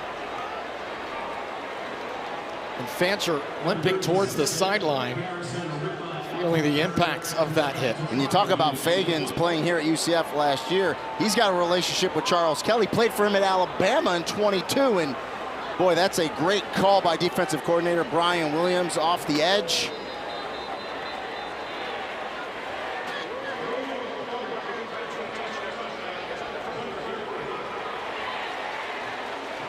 So we'll take a look at it along with replay. Fagans was full speed into the backfield there, unblocked. Well, let's take a peek if he dipped his head too. Let's see. Oh boy, that's targeting. Certainly looks like it on first Yeah, review. you can never lead with the crown of your helmet. That top 6 inches at the top, he clearly ducks his head there. That is a foul that can be created by replay. So I believe clearly we have targeting there, but we'll see. I'm not the official and I'm not replay, but Fagans dipped his helmet. You just got to look, see what you hit, man. And it doesn't matter where the contact is with the crown of the helmet. Anywhere on the body, it's targeting. So I believe they're going to take this touchdown off the board. It's going to be a 15-yard penalty for targeting on Fagans. You just got to see what you hit. And that rule, the targeting rule, is put in there for safety as much for the defensive player as the offensive player, because you never want to hit like that because you can hurt your neck. So that's what I see as an analyst. We'll see what replay sees and the officiating crew. It was 3rd and 18 at the 42. We had another view that really showed that head dip. You see it there too, but that reverse angle shows, yeah, this is the one right here. Watch the head dip.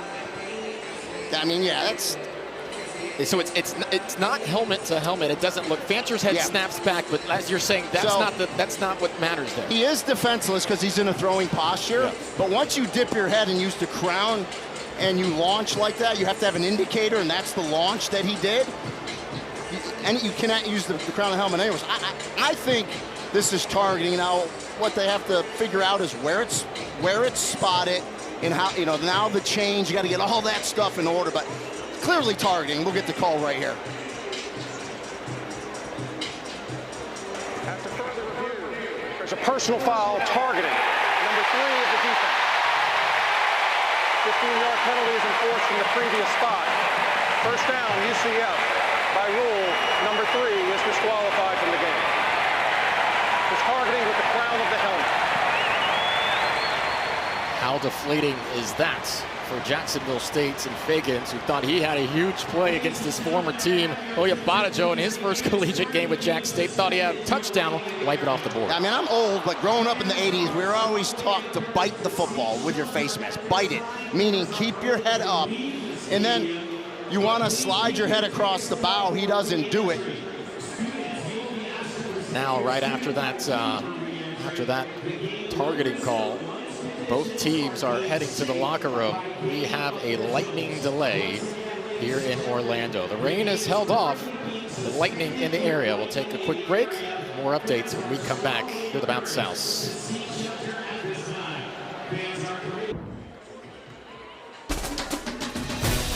Welcome back to ESPN Plus. UCF's home opener against Jacksonville State. Couple minutes into the second quarter, no score. Gamecocks in the night. So good to have you with us at the Bounce House alongside Renee Golia. I'm AJ Ricketts. A 2+ hour lightning and storm delay. That's Florida in August, partner. But we've got a good one right here through a quarter plus. Yeah, you know, they're back. They're warmed up. I'm looking forward to them getting out there and playing, and let's roll.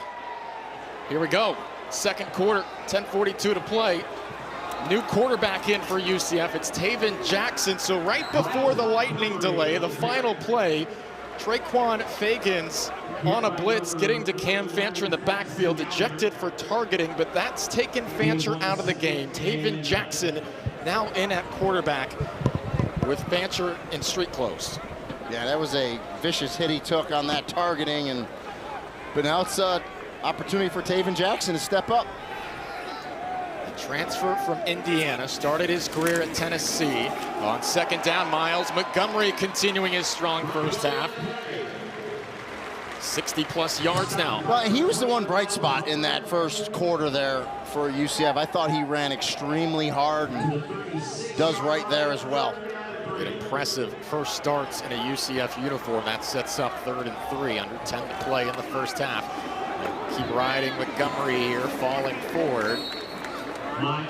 There's a look at that targeting, that ejected Fagans. Big hit, was nearly a scoop and score, but the play reversed. Yeah, and it was the right call, clearly led with the crown of the helmet.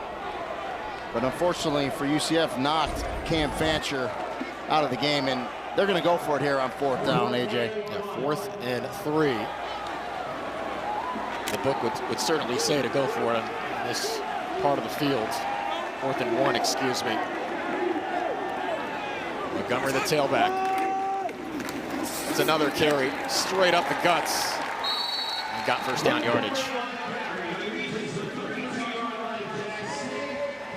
And I'm sure offensive line coach Sean Clark, former App State head coach, got after his bunch at halftime.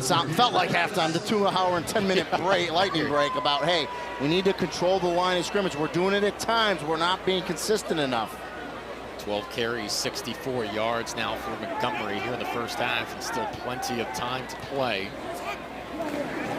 Jackson off the play fake, has a good pocket, dump it to the flats. Thomas lassoed down inside the 30. Good play on first down, though, for Jackson. Scanned the field, went right to left. It wasn't there. Immediately went to his check down. Good positive pickup, 3-4 yards on first down, but it keeps you on schedule, keeps you ahead of the chains. How difficult a scenario is this for both sides, Rennie? Yeah, I just think, 2-hour break. It's almost like starting the game over again, right? But it's truncated because you're out quick. And, for Taven Jackson, I just kind of think, like, okay, he wasn't the starter in the beginning, but now there's really not any pressure on him. Just go out there and play. 13th play of the drive. Just a couple of those from Jackson to the outside. Montgomery, first down yardage. Here's Miles Montgomery, one to beat. Montgomery, end zone. UCF scores.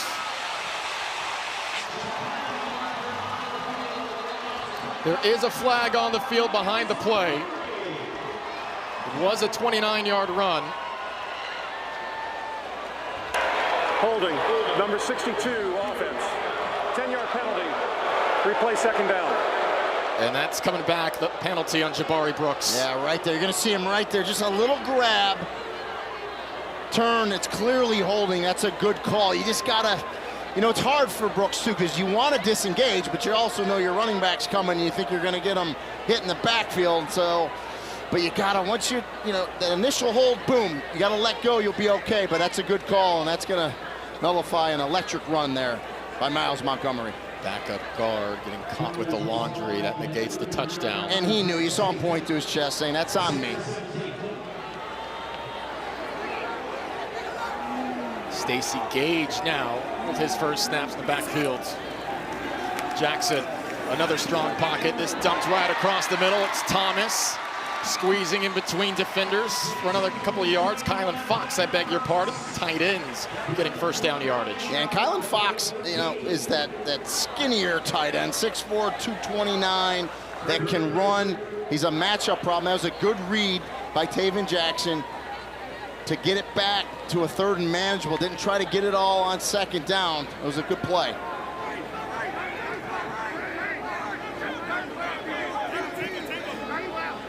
A couple of yards here on third down. Jackson sheds the first tackle, cuts inside the hashes. Nice play there on the ground by Taven Jackson as he tries to work himself into this game. Walker Osteen, the tackle. Yeah, a little zone read there. I actually almost thought he should have given it to the running back.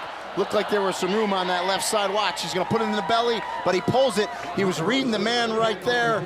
Decides I can beat him, pulls it, and does, and picks up the first down.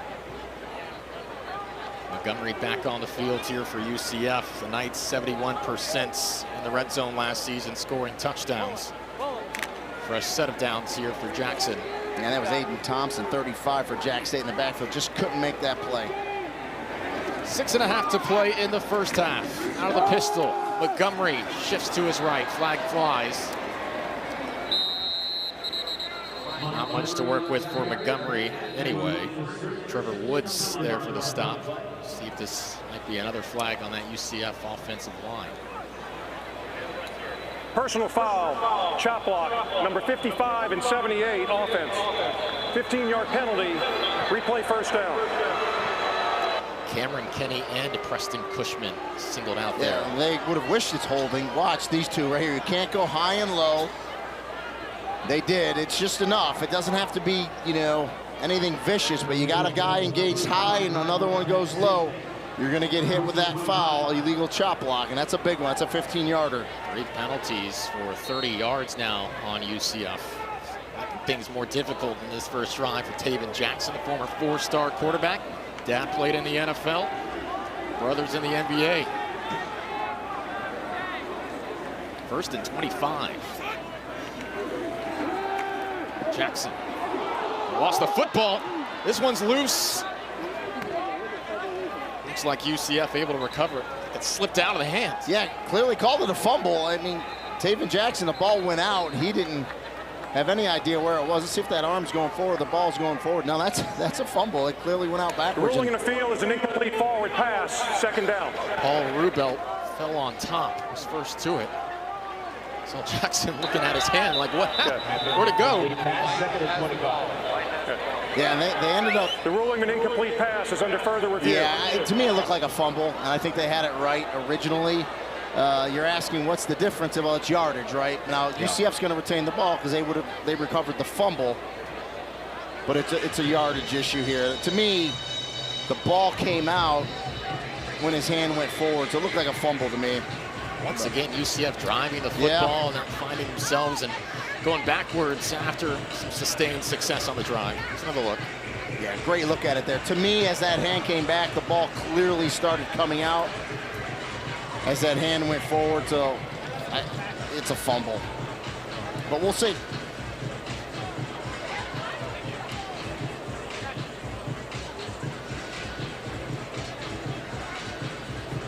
Taven Jackson's played in some big games when he was at Indiana. Started against Washington last year. Big moment right here. If it is a fumble, it'll be a loss of 5 yards. Yeah, it's going to be a 5-yard difference.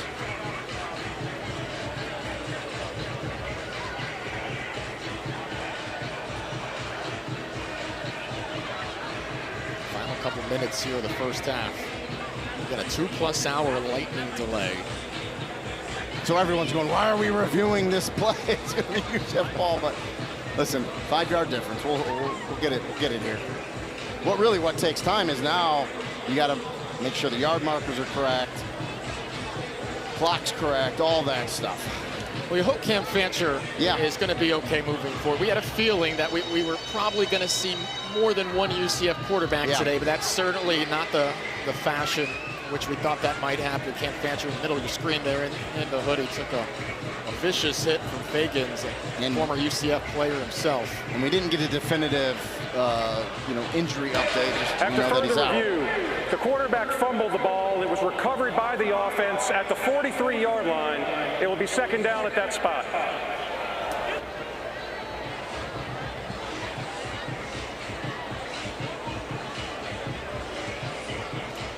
UCF team went 4-8 last season after starting 3-0.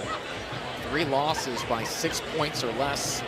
Gus Malzahn moving on to Florida State to be the offensive coordinator. That set the stage for Scott Frost to come back to Orlando, trying to do similar kind of things he did in his first stint in 16 and 17. Good fight with Jacksonville State right now, but second and 33. Go on this, Jackson. Watch out from behind. He does get it away. Montgomery, who's good as a pass-catching running back, gets a couple of yards. Still a lot of work to do here at third down. Yeah, and good coverage in the secondary by Jack State. It's long yardage to go to pick up the first down. Force that check down underneath and just come up and make a good tackle. 4 receivers on 3rd and a mile. Jackson, good time. Again, I'll take the check down, but he missed Montgomery on the pass to the sideline, 4th and long. And you're on that spot of the field where, you would like to go for it, but I mean, it's so long. That's the problem, right? If you're at this spot in the field and it's 4th and 5, 4th and 6, maybe, but not 4th and forever.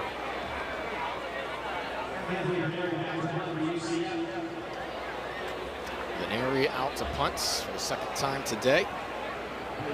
Gabe Glover back to receive for Jacksonville State. Laneri was with Ohio State last year, but did not play. And a little early movement. Starting to see some of those week 1 penalties in part accumulate. Yeah. False start. Number 28 offense. The penalty is declined. 4th down. Coaches talk about playing clean. Very seldom does a team play clean week 1. Those biggest improvements come between game 1, game 2.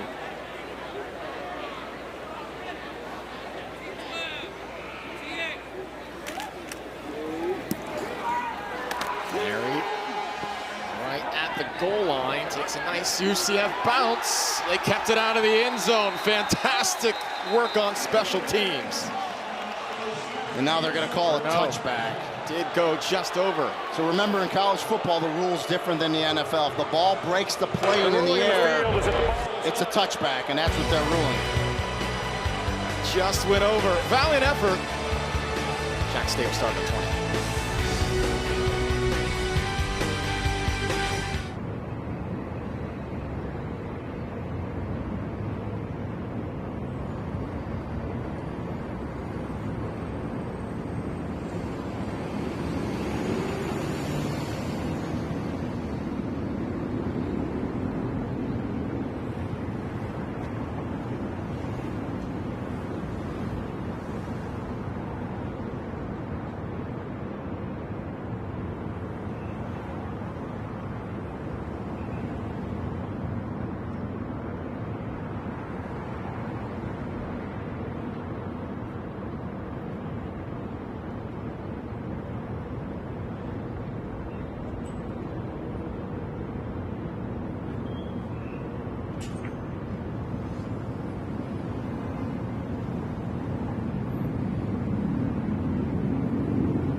student section braved their way through the lightning and thunderstorms.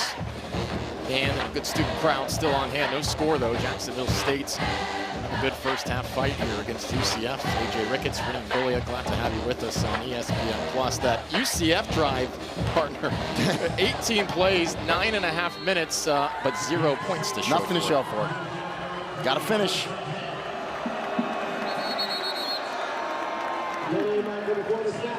Flags before the snap here now on Jacksonville State's, and that looks procedural.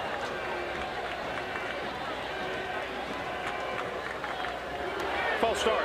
Number 77, offense. 5-yard penalty, still first down. It's on Reggie Jackson, the right tackle. 14 plays for just 41 yards for this Jack State offense in the first half. Trying to put something together. You're going to get on the board before they head in the locker room for this condensed halftime.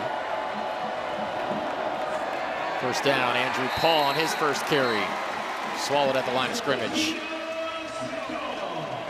There's Nigel Lee Kelly in there on the play. Yeah, Kelly came down from that defensive end spot, but a good job up front, too, beating the block. 55, John Walker. UCF fans ecstatic to have him back. Got hurt last year, but back and ready to go this season. Walker's one of the highest rated recruits in program history. Paul in the backfield again. Redshirt junior, spent time at Georgia. Handoff on the sweep. This is Cam Cook, who they are trying to get the ball into space. TCU transfer Lewis Carter with the tackle. Third down. And you see Cook's got some speed when he turns that corner, but a nice job.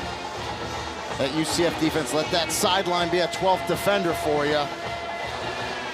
Keep him in 3rd and long here.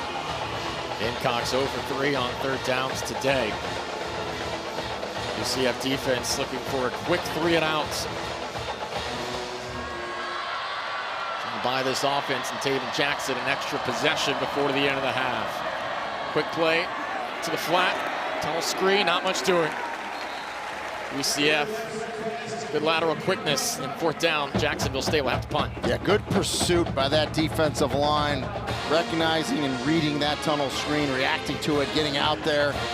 Short gain, and that's big John Walker right there, an area kid as well, played at Osceola High School. Good sight for UCF fans right there. Antoine Jackson, Bradell Richardson back to return. UCF defense led by Alex Grinch gets the job done. Watch out. Second time Knights have nearly got to it. A flag thrown right where that took place. Jackson got by the first level. Wondering if this is running into the kicker, though. If you hit the punting foot, it's usually running into the kicker. If you hit that plant foot, it's more dangerous. They're going to go with the 15-yarder, and that's what they're talking about right here. It's going to be a key differentiator. If it's running into the kicker, it's only 5 yards. There is no foul for roughing the kicker. The punter was outside the tackle box. The result of the play is first down. There you have it. Timeout. So outside the tackle box, gave up his security, and you can hit him. Under 3 minutes to play. Taven Jackson's second drive at quarterback when we return. This is close. No flag. No score in Orlando.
I believe those are the students who were performing the conga line on the concourse in the pouring rain during the lightning delay. Morale remains high, but the score remains scoreless. There's Dylan Wade, the tight ends. First catch of the drive here is Taven Jackson. Going to get in a rhythm. Curtis Perry on the tackle. What are you looking for out of Taven Jackson on this drive? Just consistency, hit the easy passes. I just think he feels a little rushed in there right now, and that's just a lack of rep. So they got to give him some protection, give him a clean pocket. He's got a strong arm, he can make the throws, but nice little tight end screen to start it. Positive yards on first down. It's a good start. They get Montgomery involved here before the 2-minute timeout. They do. He cuts back inside, doesn't get any yardage on it. Darrell Prater with the tackle. Jackson had some meaningful moments last year for Indiana. Of course, a great season for the Hoosiers. Stepped in for an injured Curtis Rourke during the third quarter of that Nebraska game. It was a big IU win. Started the Washington game, threw for 124 yards and a touchdown. This is the 2-minute timeout. Comes in for Cam Fancher here, trying to make a name for himself now. First year in Orlando. 2-minute timeouts. 34 coming up.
Big shout out and credit to this crowd that stuck around after the nearly 3-hour delay.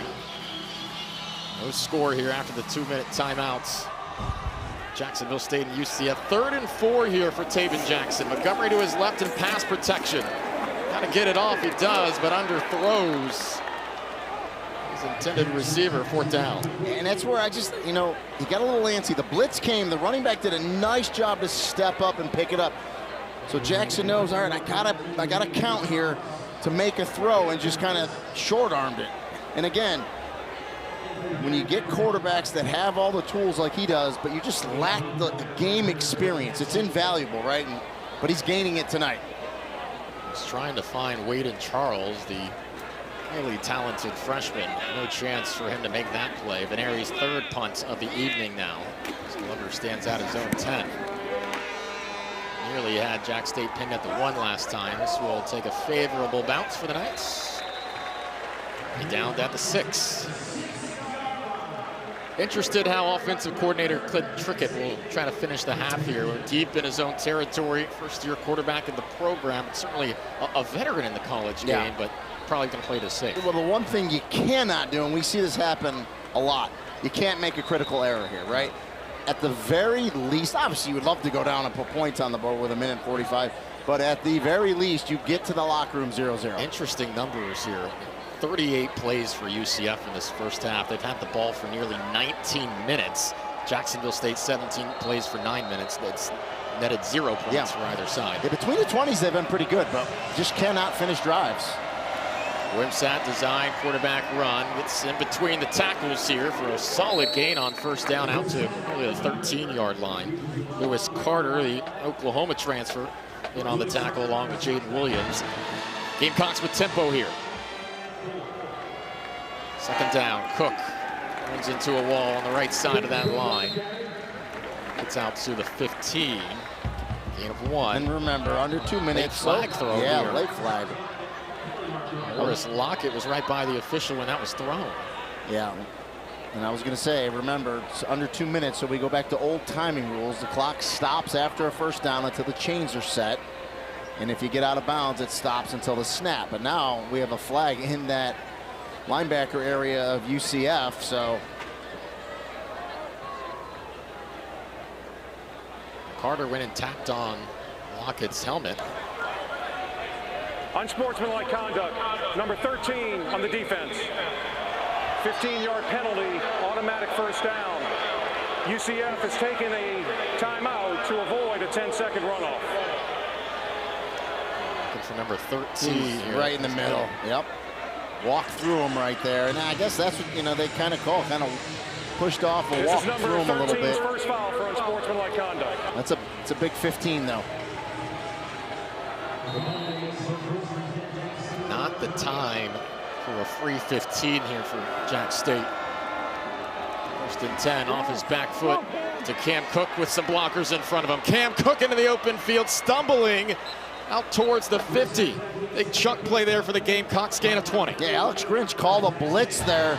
Clint Trickett had a great call, the screen right behind that blitz. And they're almost at midfield. Good play for Jack State. Minute 10 left in the first half. Wimsatt, strong throw far side. Out in front of his intended target. It's Pearson Baldwin, the tight end. And we haven't really talked about Alex Grinch, the defensive coordinator for UCF tonight. He's been to a lot of big-time programs, finds himself here with Scott Frost. See if his defense can step up here with 1:04 left. Grinch was at Wisconsin last year.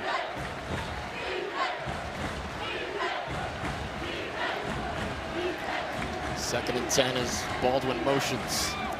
Wimsatt has one-on-one coverage on the near side. It's the first target for DeAndre Johnson today, 6'8" wideout who transferred in from Rutgers. Set up third and short. Good throw, strong throw by Gavin Wimsatt right there. Johnson and Bellamy on the near side. It's a fun matchup here. 40 seconds left. UCF brings 4. They're going to the far side, over the top. Trying to find Brock Rex Steiner. Too strong on the throw. 4th and a yard. Yeah, good coverage by DJ Bell there. Was at Memphis last year. Good cover corner. No hesitation from Jacksonville State. 34 seconds left in the half. Going forward on 4th and 1. Converted their only 4th down today. They have another one here, nearly more. To the 36 is Cam Cook again. If Cam Cook doesn't get tripped up at the end, he takes that to the house and scores. Still all 3 timeouts to work with. Give it to Cook again. Now you're going to have to take one here. Yeah, you got to use one right here. Charles Kelly running down the sideline. And what a nice little drive for Jacksonville State. Timeout. Jacksonville State, their first. It will be 30 seconds.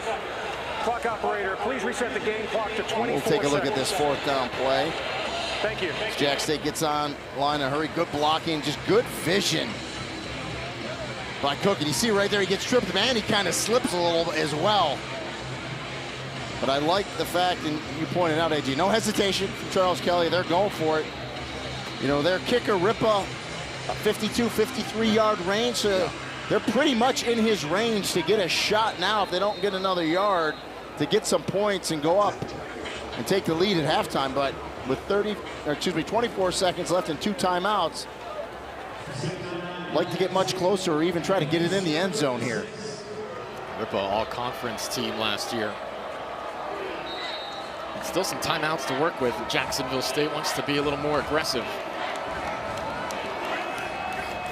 Empty set. Wimsatt to the far side. That's caught. Broken tackle. Some extra yardage here for Rex Steiner, making things happen after the catch. Seconds continue to tick off the clock, though. It is a first down. Jacksonville State going to the line instead of calling that second timeout. Wimsatt scanning, quick throw near sideline, caught by his tight end. Baldwin gets out of play. 9, 8, 7 seconds. Clock continues to run. Yeah, they're going to call a timeout. So the field judge ruled that he got hit. His forward progress was stopped. He went backwards before he went out of bounds, so he wound the clock. He did not give him out of bounds. And that's tough when it happens on your opponent's sideline, because as the head coach across the field, you assume he got out of bounds, cost him a few seconds. So really, probably gonna have to kick the field goal right here. And so timeout, Jacksonville you State. see how he went backwards? That's the right call. As a receiver, you just have to have that situational awareness. Baldwin needs to know, got to secure the ball, make the catch, and then fight to get out of bounds, and they would give you out of bounds. That's the right call by the crew. You know, going back to play before, Rex Steiner, the veteran receiver, you know, he put on a lot of muscle. 6'2", 225, 230. It was a good underneath route that he ran. Good catch, very experienced veteran. But a nice drive for Jack State here. Number 54 can play in the next play. And there's just too little time in this junction to put another play. You got to kick it. Yeah. You got to kick it here. And you want to close this drive off with some points. And boy, going at halftime up 3-0, you got to feel pretty good about it. For as good a kicker as Rickle was last year, this is the range where he struggled. Yeah. He was 2 for 5 last season, between 30 and 39 yards. He's going to get off to a good start here from the left hash this season. Backey to hold. This will be from 35. And to give Jacksonville State the lead, heading into the locker room, it's blocked. UCF on special teams, making the play on the final sequence of the first half. Yeah, it looked like they got great push and penetration right up the middle. You can move that line of scrimmage back a little bit. Cuts the angle down. That is the end of the first half. And you just see how the line got pushed back. A lot of hands up there. The big bodies of UCF do a nice job to block that field goal. No score through 2 quarters. Condensed halftime after the lightning delay. Back here soon on ESPN Plus, the Gamecocks and the Knights. UCF number 16 is just about set for second half action here at the Acrisure Bounce House. This is the Big 12 on ESPN. UCF and Jacksonville State. No score through 2 quarters of play. A 2+ hour lightning delay as well. AJ Ricketts, me and Goliath, glad to have you with us on E+. Take a look at some of the stats and numbers from the first half. Boy, UCF had some sustained drives, including a 17-play, 9.5-minute drive that ended up in no points. Jacksonville State just over 100 yards, struggling on third down. Just a disjointed first 2 quarters. And you got to finish, right? And, you know, and Miles Montgomery had that nice touchdown run, call back on a holding call. I would like to see them try to get him going a little bit more and then get some easy throws, right, for Taven Jackson. I think got to get his confidence up, give him some nice passes that he can make. But, of course, got a series to wait because Jack State will start with the ball here. And they finished the first half with a nice drive, an opportunity for a field goal, but the 77 yards down the field in 1:45 before Kelly Lawson. Yeah, I was going to say it was hard to see, but big Kelly Lawson, 6'5", middle linebacker with long arms right up through the middle, got his hands on it. Andrew Paul and Gabe Glover back to receive for Jacksonville State. Noe Ruelas handling place kicking duties. Let's see if we're privileged for a more offensive second half here, partner. Can't be much worse, right? No. Hope we can only go up. We'll call it a defensive showcase there in the first half. This is Glover trying to follow some blockers, only able to get out towards the 21. So overall impressions of the Jacksonville State offense, similar to UCF, seeing a finish, sustained drives? Yeah, it was very similar, right? They had some opportunities. They had some run game going in there. They completed a couple passes, but much like David Jackson for Gavin Wimsatt, no quarterback tonight. Even Cam Fancher, when he's in there, has gotten into a flow, right? A rhythm where you feel like, okay, they've completed a couple passes. Yeah. They're kind of putting a little stress on the defense. You got to complete a couple passes, get in a little rhythm, and go from there. Cam Cook has had some bursts out of the backfield, 9 carries for 37 yards, averaging just over 4 yards per carry. We'll jog over next to Wimsatt. 1st and 10 at the 21. Whistles blow the play dead. Delay of game, offense, 5-yard penalty, still first down. That'll particularly drive a coach crazy right out of the halftime locker room. Start the second half and you get a delay, and that's on Gavin Wimsatt. He knows that.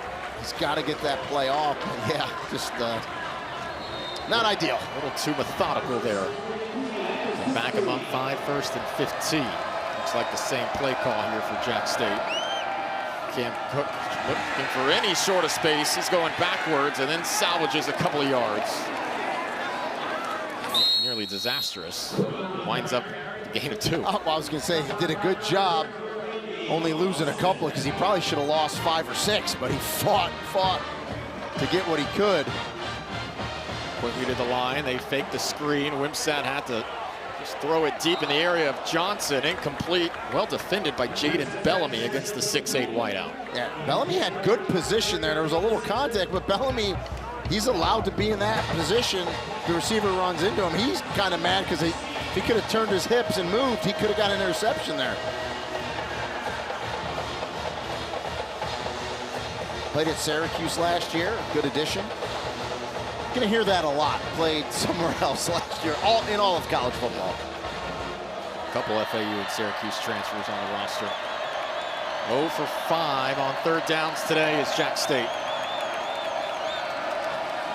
Flags fly from the near side. Wimsatt shuffles forward, throws on the run. That's caught at the 30. It's a yard short of the 1st down marker after the gain of 12. Caleb Coombs made the catch. See what the call on the field is. Looks like it's going to be UCF offsides again, so it'd be interesting. You know, they're should take the 5 and do 3rd down over again, I would imagine. Offside, number 51 defense. 5-yard penalty, replay 3rd down. Malachi Lawrence, flag there. And they've done that a couple times. Bottom of the screen, see 51, try to just, you know, those rush ends want to get a good jump and just a little bit too good. Was nearly top 10 of the Big 12 in sacks last year. His breakout campaign here in 2023 after starting on the scout team, but a mistake right there gives Jack State another chance. That's 3rd and long again, so he's got a chance to make up for it right here. The crowd that's remained trying to make some noise. And the penalties, 50 yards today on UCF.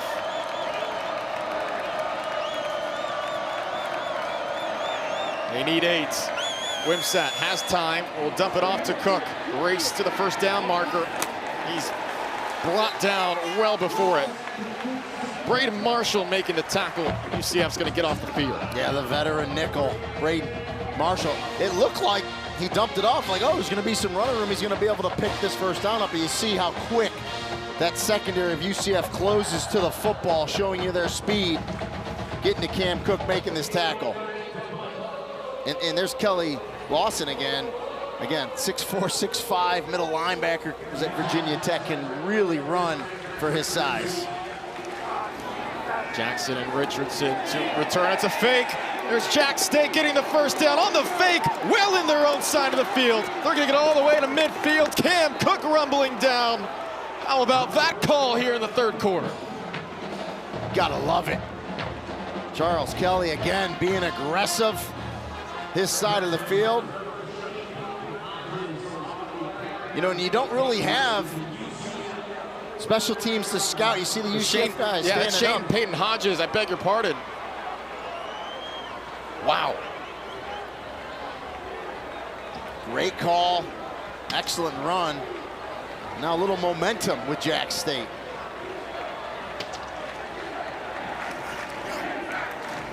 First down in midfield. Nothing there. Christian Lando, first carry of the day. Yeah, big Horace Lockett made that tackle, and he was sure when he got up, he didn't push him or walk through him because he got that 15-yard penalty earlier in the game.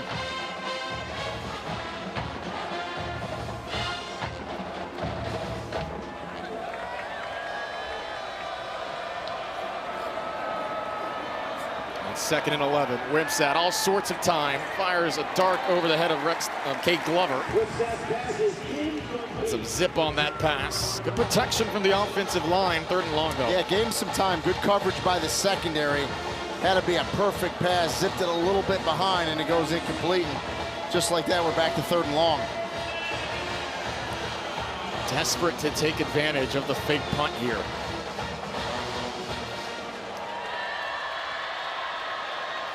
Defending Conference USA champs giving UCF a battle here on the road. 3 minutes into the third quarter. Wimsatt steps up in the pocket, facing pressure, brought down. Horace Lockett making up for the penalty.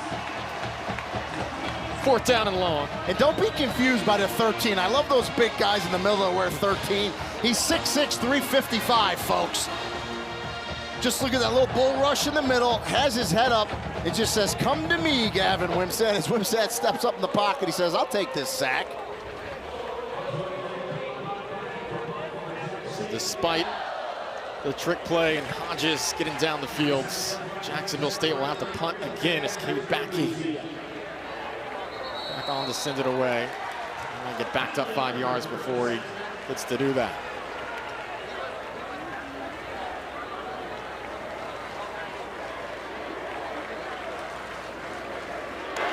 False start, number 35, offense. 5-yard penalty, still fourth down. Combined 10 penalties for 85 yards between the two sides.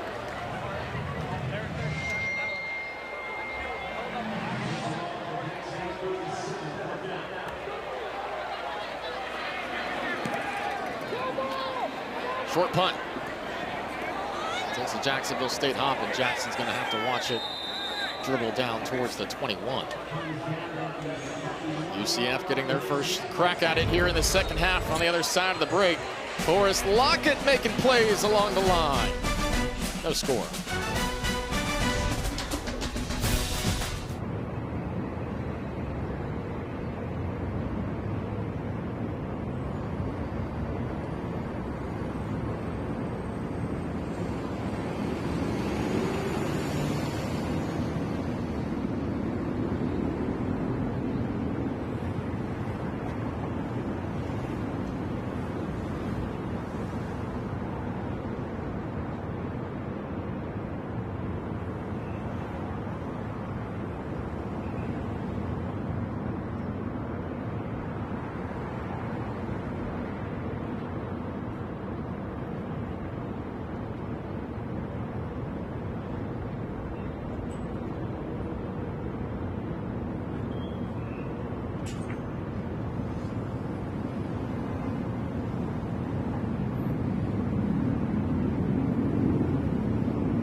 here at the Bounce House. Still scoreless. UCF and Jacksonville State. Start of a fantastic Big 12 slates for the course of the weekend. Tomorrow we got Auburn and Baylor, Georgia Tech, and their fantastic ground game. It's Deion Sanders in Colorado. What catches your eye out of these five? Well, Nebraska's winning 13-3 at halftime, so Matt Rule, the black shirts on Nebraska, see what kind of season they can have. I think they can turn around. And TCU, North Carolina, right? I think everyone wants to see Bill Belichick. Yeah. A lot of question marks about how that Carolina team will look this year. Play action, roll out to the right. Jackson facing some pressure. Montgomery's all by himself. A lot of green in front of him. Foot race down the sideline. Montgomery inside the 30, hurling a defender. Miles Montgomery all the way down the sideline. Huge play to start the drive. And Taven Jackson just showed you how strong his arm is, because he was flat-footed when he threw that ball across the field. Got it to Montgomery, and then you see the speed down that left sideline. 64 yards for Miles Montgomery.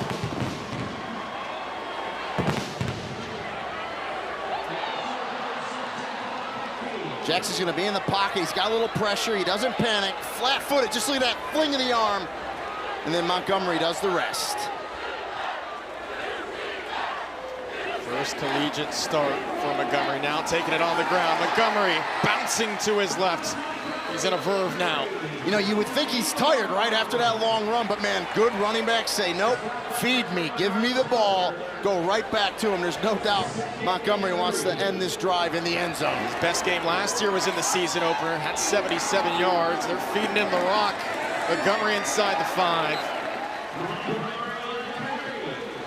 First and goal.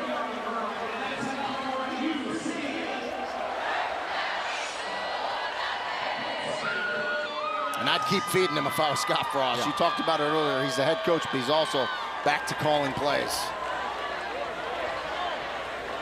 17 carries for 73 yards now for Miles Montgomery. First and goal. Why not? Montgomery pulls forward. Second and goal. And we saw it earlier. Jackson's athletic enough to put it in the belly. Zone read, pull it out, and keep it himself around the end. So something to watch for. Presence of mind to not panic when that defensive end came in his view. Just shuffled left. Like you said, that flat-footed throw, good power. 3 tight end set here. And second and goal. Montgomery remains the tailback. Jackson keeping it, looking for space. Taven Jackson at the goal line, down at the 1. UCF inches away from breaking the deadlock. Yeah, so they go 13 personnel, those 3 tight ends, and then Jackson keeps it. Montgomery with a lead blocker. +1 there. Oh, this might be 5 yards the other way. See the frustration from Montgomery as he turned around. False start. Number 77, offense. 5-yard penalty. Still third down. Keegan Smith, the right guard. Another ill-timed penalty for UCF. And that's where they get a little anxious. I really think they were going to do the tush push. I think they were just going to let Jackson keep it, try to push him from behind, but just Keegan Smith a little too eager there. 6th penalty on UCF now. It's cost them 55 yards.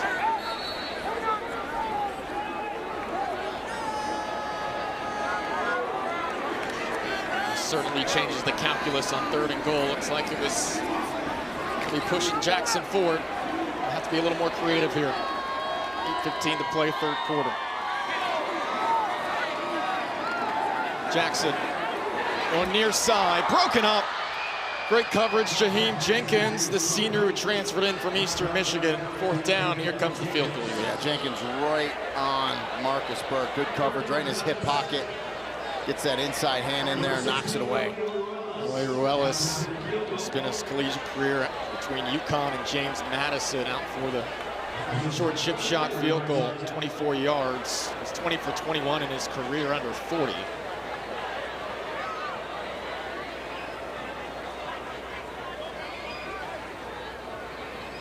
Ruelas, clean operation. We have points. Third quarter, 3-0. Charles Kelly still fired up at the defensive stand. With Miles Montgomery continuing to make an impact, though. The senior trying to will his team to a win.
Nothing. The screams of joy for a short chip shot field goal were palpable in this stadium. But I tell you, Charles Kelly, the head coach from Jack State, he was thrilled. 21 years of his 30-plus year career, he was a defensive coordinator. So for him, that's a win. UCF had it down to the 1. They had the false start penalty, backed them up. They were able to keep him out and hold him to 3. So as far as he's concerned, that's a win. Yeah. 7 plays, 73 yards, just over 3 minutes for UCF with Jacksonville State holding them to 3 points. Get all of ESPN college football all in one place with the all-new ESPN app. Unlock with the ESPN Ultimate plan or log in with your TV provider.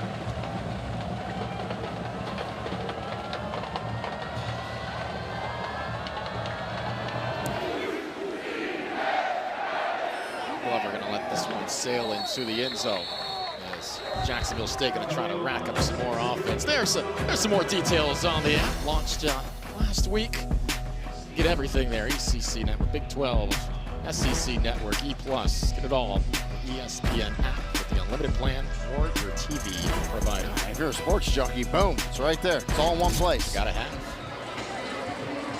A lot of sports, not a lot of scoring. Yeah. Right now, Gavin Wimsatt trying to change that. By the way, that first fake punt that Jack State did in the last drive, that was their first since 2013. 12 years since they saw one of those. 65 yards through the air. Wimsatt will keep it, has some space. Wimsatt chopped down. Right. After a gain of 10 plus. And they have to start doing this, running Wimsatt a little bit more because he's athletic, he's got good speed. Getting off this time, not as much on first down. So it's 12 years since that last fake punt. When's the last time you think Jack State had a 0-0 game at halftime? 2007. 1989. The Division II National Championship game. You're in a dogfight with Mississippi. I was in high school in '89. I wasn't. Great time to be alive. I wasn't on the planet. Yeah, you weren't born yet. You weren't even thought of. 2nd and 6. Wimsatt fakes the handoff. For any sort of space, that looks disjointed after the fake. 3rd down.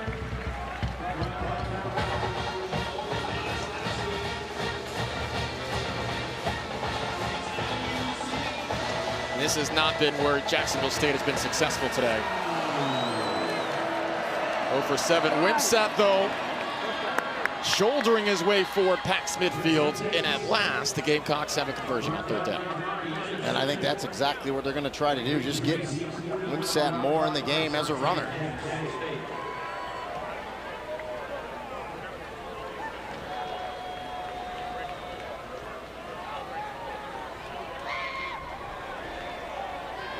Caden Creel into the game. Wimsatt and Creel in the backfield. Creel motions left. They toss it to him. He's going to look to throw. That's complete to Cook, who bobbled it, but does earn the first down. Now cuts upfield inside the 30. Well-designed play. Yeah, and they didn't just sneak Creel in the back of quarterback that play. He's been in the last 3 or 4 plays, lining up a wide receiver that time at running back. So UCF should have recognized that. Now Cook bounces outside, evades the first defender to the 25. Lewis Carter on the tackle, gain of 5 on the play. Yeah, nice little change up by offensive coordinator Clint Trickett with his play calling in this drive. Quick screen, too high for Creel. Yeah, Wimsatt's got to know, listen, you're throwing it to another quarterback out there. You got to put it right on the numbers. You can't make him jump for it. This is unconventional. Yeah. and you understand, the toss play to the throw is, classic trick play.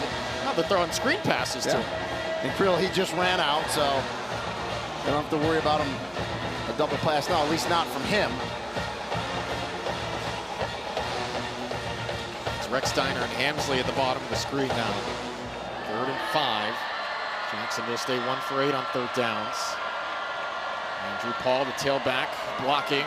Wimsatt had it deflected at the line of scrimmage. Now an interesting spot here. Yeah. Well, we know Ripa's got a pretty strong leg. Obviously had field goal blocked in the first half. But this is it's a little farther. I think he likes the farther out range, so we'll see. But you got to block up front. We talked about Kelly Lawson getting that block before half.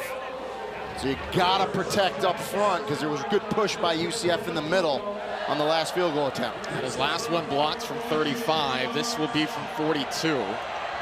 Also around the left hash.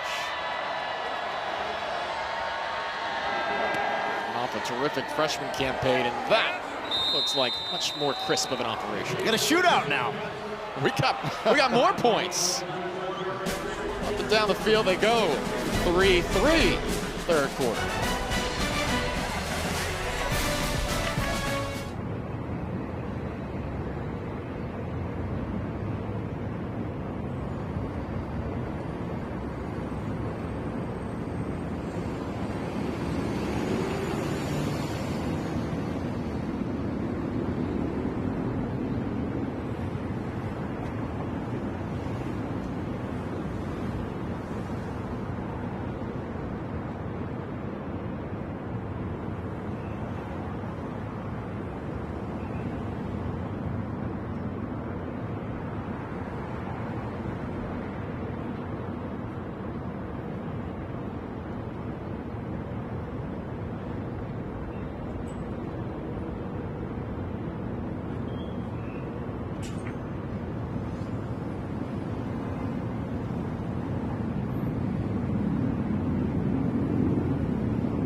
7:03 our score here at the Bounce House.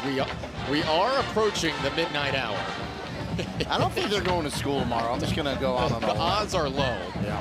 You know, during that lightning break, after I had some of that mac and cheese spread and some ice cream, I felt like taking a little power nap For like the that record, too. I only ate one hot dog during the break. Sources are saying otherwise. Can't prove Entrenched in the press box. There's no cameras in there. Jay Ricketts, Srini Ngoya. Scott Frost looking on. I asked Scott yesterday, I said, how does this compare to when you got started in 2016 here, the first time around? He said, look, we had some good players in 16, but we weren't as connected a team. We scraped, we clawed to get to win number 6, so we got a way more talented team right now, but we're just going to play a harder schedule. Yeah, and they're, obviously he takes over a Power 4 program that he helped this school get to that Power 4 conference, and he just said, listen, from top to bottom, our roster's way more talented than when I got here the first time. Yeah. He said, we're on a similar trajectory. I don't think anybody's going to scare our guys. We're going to have to play well throughout the season. Miles Montgomery's playing well today. Oh, yeah. 75 rushing yards, 69 through the air. And Scott Frost, if you listen to him, he always says, success is defined by progress. You got to make progress to succeed. And, the good thing for both teams, though, they moved the ball, and at least they didn't get touchdowns, but they finished the drives off with points, which they couldn't do in the first half. Jackson on the first play of the drive, sets his feet, fires a strike, caught on the outside. That's DJ Black. Comes in from Limestone College after they shuttered the program. They shuttered the school, was looking for a home. He's found one in Orlando. Yeah, the coaches are early high on DJ Black, said he's legit 10-300 guys, got a lot of speed, can stretch the field. He just needs to make catches. Well, he made one right there and picked up a first down. Had a game in high school where he went for 270 yards and 5 touchdowns. That broke a school record, which was held by Debo Samuel. It's pretty good. Going to make the most of this opportunity here in Orlando. First and 10. Under 5 to play third quarter. Montgomery not going to get anywhere that time. Miles Butler has him covered from the jump. That boy, Miles Butler stepped right up there from that outside linebacker spot. Just read it perfectly, steps up, makes the tackle.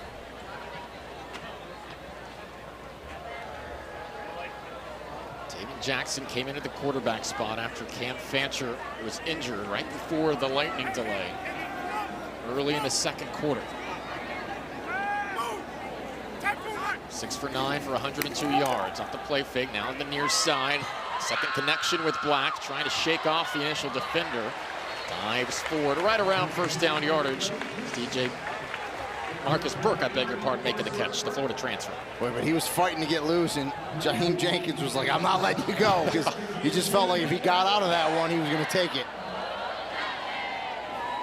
Another catch for Burke. Good pass across the middle of the field. Close to a first down. Gain of 9. And you feel like Dylan Wade. David Jackson's a little more relaxed, right? Good pocket, clean pocket, gave him time to scan the field, and he throws a strike. 2nd and 1. Looks very composed right now, but then throws it out in front of Dwayne Thomas. Yeah, right when I give him kudos, right? Yeah. And it's those, I don't want to say that's an easy pass, but that's a high percentage pass to Dwayne Thomas on 2nd and 1. You got to put it on him, right? You got to give him a chance to make the catch and make a play in space. Knights have been a little more competent on 3rd down tonight. I figure this is a good scenario for Montgomery or Nixon.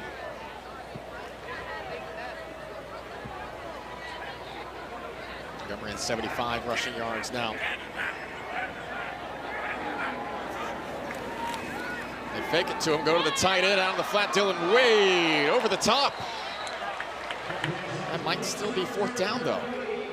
And they're calling him short. Wade thought he reached the ball out to get the first down, but give a ton of credit to Travis Franklin, number 2, who flew up there from the safety position to make that tackle.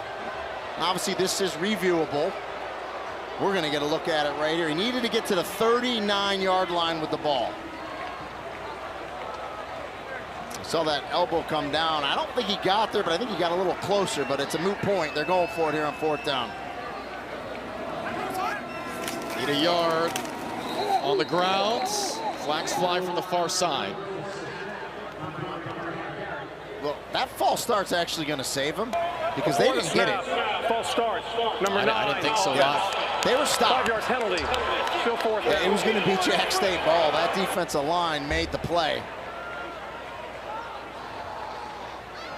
Just getting really good push on that left side, and Montgomery didn't get it, so penalty actually helps UCF. It's going to let them punt it away here and not give up the ball at midfield. How about this Brian Williams-led defensive unit tonight for Jacksonville State? He's in his first season here, coming over from Maryland. They are getting the job done. Spineri out to punts.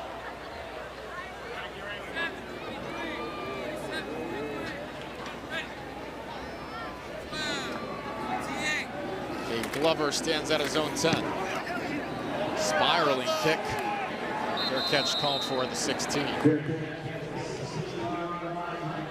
Look, this is a season of transition for both of these programs. You talk to the staffs, that despite the amount of turnover, there's plenty of belief that each of them can be a factor in conference play. Jacksonville State's expectations are to once again get to the Conference USA Championship game. UCF feels they can surprise all those preseason prognostications, but there's starting to be some concern here in this stadium. Yeah, I mean, you know, the Big 12's wide open, but right now for UCF, you got 63 new players, you got a whole new staff once again. You just got to try to win some games, starting with his first one here against a very good Conference USA opponent in Jack State. Design run. Wimsatt finds the hole along the right side, brought down by the ankles. Jaden McDonald, Virginia Tech transfer. And give the offensive line some credit. They're getting some movement. And oh, by the way, we talked about Clint Trickett, the offensive coordinator. The offensive line coach is a holdover from Rich Rodriguez's staff.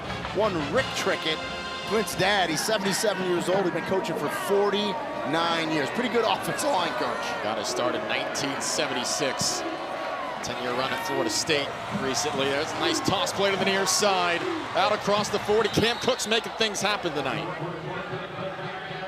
Yeah, I love it. They go toss sweep to the short side. They block it up nicely. Cam Cook's able to cut it up to the boundary. Good blocking on the outside. Caleb Combs, number 9. I love it when you see receivers blocking downfield.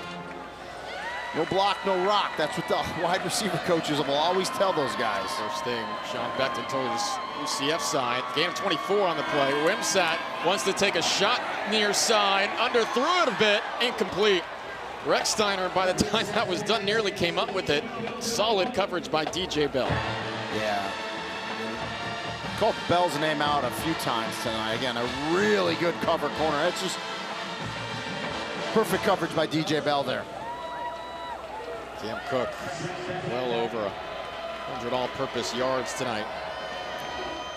Jacksonville State, 2nd and 10 here. And in motion, on the ground, Cook again. Flag flies. DJ Bell on the tackle. Partner, 113 first-half yards for Jacksonville State. They have 100+ here in the third quarter. Holding, number 54, offense. 10-yard penalty. Replay, 2nd down. It's on Bubba Grayson. What have you seen change offensively here in the third quarter? Well, I think there's a concerted effort out of Jack State to get the run game going and get Wimsatt. When you get the quarterback in it, that's +1, right? So that's an extra blocker you get in the formation when the quarterback is able to keep the ball. So that's really what they've been able to do, and they're getting some movement from that offensive line.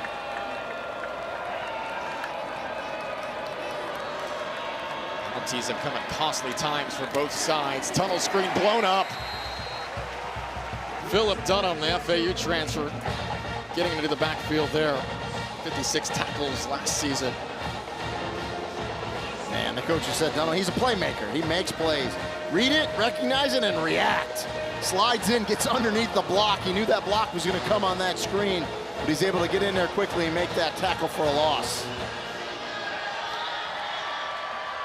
3rd and a mile. 21 yards to go here for Jack State as the third quarter winds down.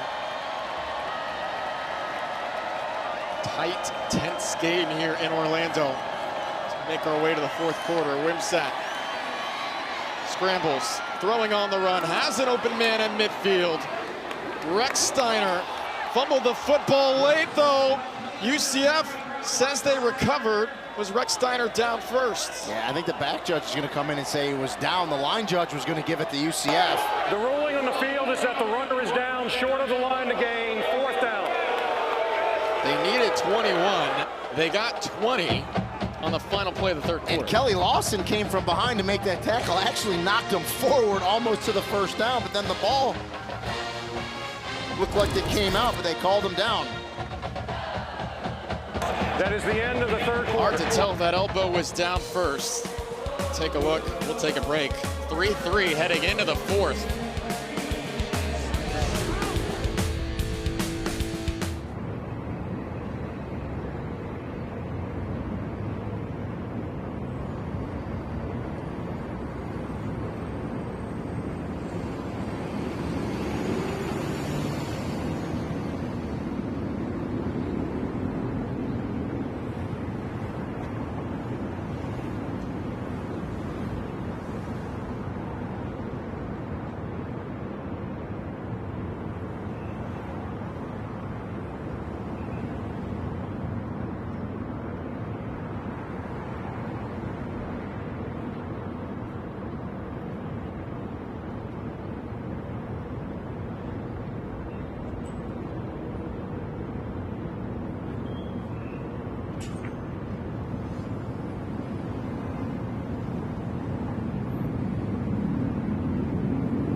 We've got ourselves a game at the bounce house. UCF, Jacksonville State. Pair of field goals is all we've got through 3 quarters. Fun finish ahead. ESPN Plus. AJ Ricketts, Rennie Angolia. 4th down, a yard to go. Jacksonville State's 3 for 3 on 4th downs today. No question the decision's here. Yeah, and I think Wimsatt keeps this ball here. Runs it. Cook's right next to him. Extends the football. Hands off. It's Paul. Andrew Paul. Looks like he got the yard. Yeah, he just, the nose of the football just had to touch the 45, and it did, so they just picked it up, but they got it.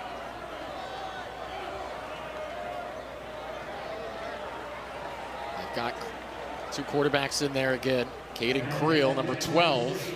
Keep an eye on him. Alongside Wimsatt. Like Clint Trickett have dialed up this time. To the left of Wimsatt. Put Paul in motion. Ready to give off. Caden Creel on the sweep. A backup quarterback rumbling forward. Carter makes the tackle out of play.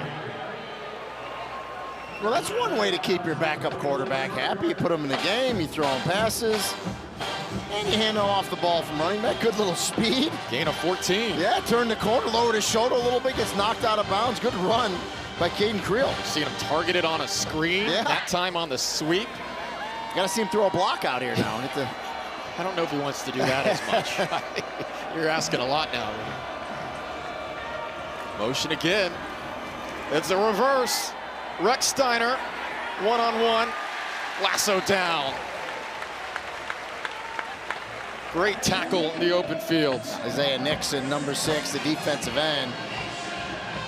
I mean, sometimes you can go to the well once too often, right, with these plays, but a good job by Nixon to stay home and to not let Rex Steiner fake him out. Quickly to the line, though. Paul, another carry. A couple of yards. I'm thoroughly enjoying this offensive drive. Listen, change it up, and that's big Andrew Paul. They call him AP. He's the big 220-pounder. And for the struggles UCF had last year as a team, fourth quarter defense was a strength. They were tied for the second fewest touchdowns allowed in the fourth quarter in all of college football. Only allowed 5.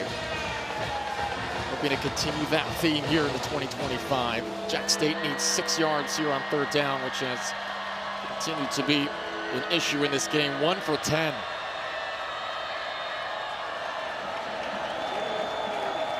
Wimsatt in the pocket, floats it near side. Paul the reception to the 15. He's hurdling an offender.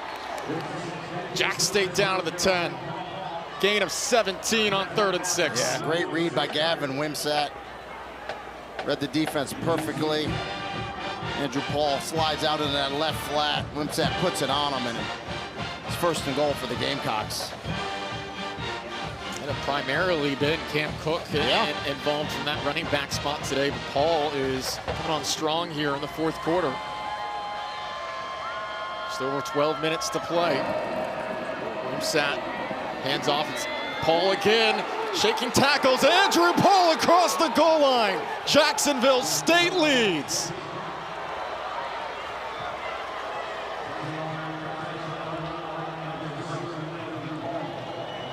The coaches told us Cook and Paul were a great 1-2 punch. We saw a lot of Cook. Well, right now we're starting to see AP Andrew Paul. He picks up the 1st down on the 4th down run, and right there squares those shoulders up, smells the end zone, and does not get denied as he's in for the first score of tonight and the season. You know, Charles Kelly said he reminds me of some of the running backs in the early 90s, the late 80s in the SECs, a 230-pound guy. You keep giving him the rock.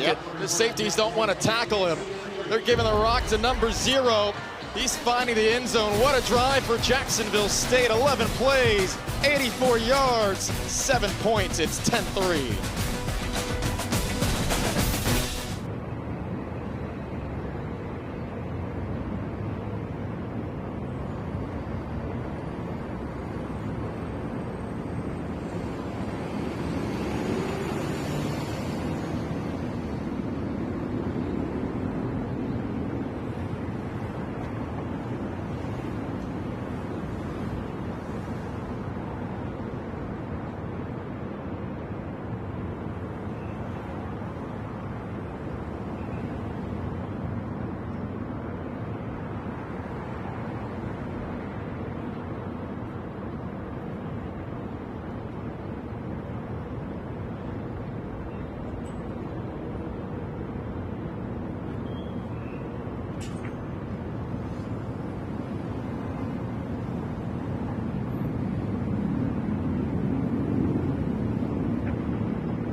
Andrew Paul in good spirits. He's just put his Jacksonville State side ahead 10-3. Fourth quarter on the road.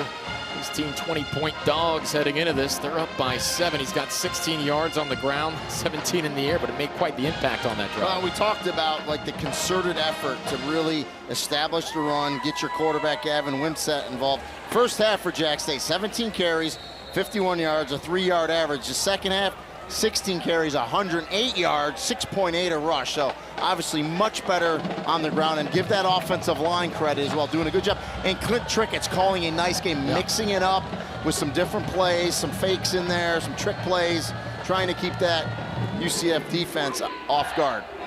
He boots it away. Jaden Nixon at the 7, searching for a seam out near the 25. Starting to get a little tense now for Scott Frost in this UCF offense. Rennie, what do they need to do here on this drive now down that touchdown? I think they need to up their tempo, like just change it. You know, you see teams trying to go to a 4-minute pace or even a 2-minute pace. It takes the thinking away a lot of times for the players, especially the quarterback, and just go. So let's up the tempo. Let's have a little sense of urgency. And then, you know, Miles Montgomery, who had a great first half, 4 carries for 12 yards in the second half. Let's get him going a little bit as well. A huge factor in the first half. We have not called his name as often here since the locker room. Spinning to his right is Jackson. Pursuit is coming, fakes the throw. Dangerous pass, incomplete. There were 2 black jerseys in the area. He was trying to find Dwayne Thomas, second down. And you know, you roll them out, which is great. You only have 2 receivers for UCF in the pattern, and you had 4 black shirts high and low on them. Just nowhere for Taven Jackson to go. Just tremendous coverage in the secondary for Jacksonville State. Jackson 9 for 14, 121 yards. And I should mention, Jack State, 8 new defensive backs, corners specifically, to this team this season. And they're playing excellent. Montgomery motions, fake to him. Jackson to Thomas, turns to the football, tremendous catch at the 42. Great throw, back shoulder throw. He had to put it there. The defender was in front of Thomas. He back shoulders it to Jackson. Thomas does a great job adjusting and making the catch. Gain of 17 on the play.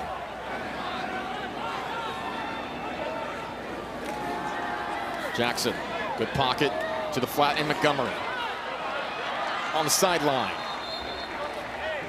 Good job there as Aiden Thompson was trying to chase him down to get a few extra yards. There's a flag thrown around the secondary.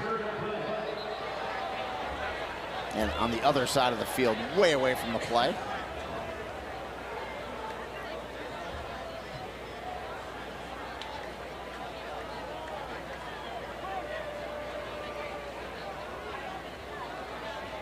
You mentioned the 8 new defensive backs.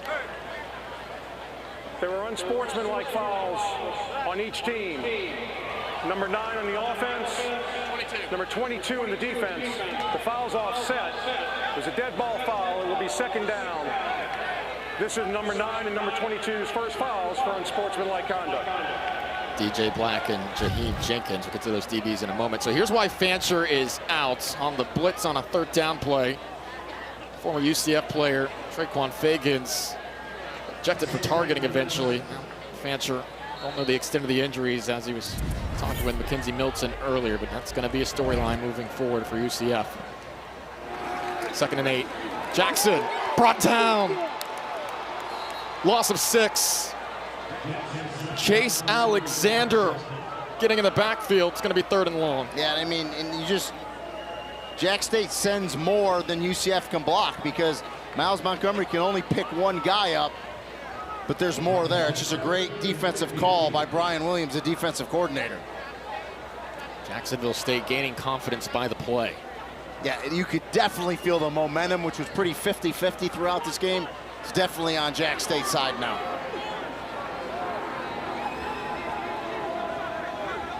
Real belief growing for the defending Conference USA champions, though so much of that roster is turned over. Jackson desperate for a first down. Across midfield, it is caught. UCF moves the chain. It's the freshman Waden Charles, biggest play of his night. And the coach said Waden Charles does not play like a true freshman. And how about that throw by Taven Jackson? Big time throw and a big time moment for him. Scott Frost said he's going to be really good here. Jackson on the option. tries to shuffle outside. He got by the first defender. Gain of 7 or 8.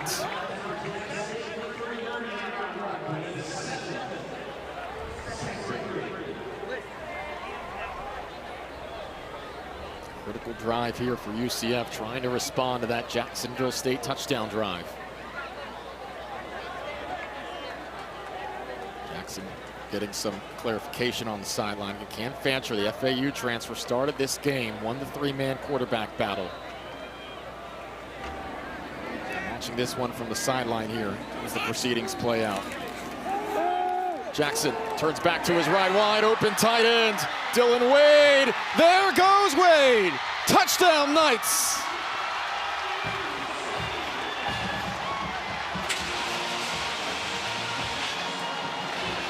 UCF gets the long 3rd down conversion and take advantage with a Dylan Wade touchdown. Yeah, we saw, we gave credit to Clint Trickett for Jack State with his play call. And Scott Frost says, I can call some pretty good plays as well. Excellent job to find Dylan Wade sliding out back against the formation. And when we take a look at this replay, 22, Miles Montgomery, right? He's not a prima donna running back. He's out there blocking his tail off, which frees Dylan Wade to go down that sideline for the touchdown. 39 yards from Jackson to Wade. Transferred in from Maryland's on the starting tight end spot. 7 plays, 76 yards, 2:25 off the clock. Punch, counter punch. Jackson to Wade. 10-10 at the bounce house.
.10-10 after the 39-yard touchdold from David Jackson to Dylan Wade to tie the game at 10. Charles Kelly irate after that last sequence. He wanted a holds called towards the end of that play.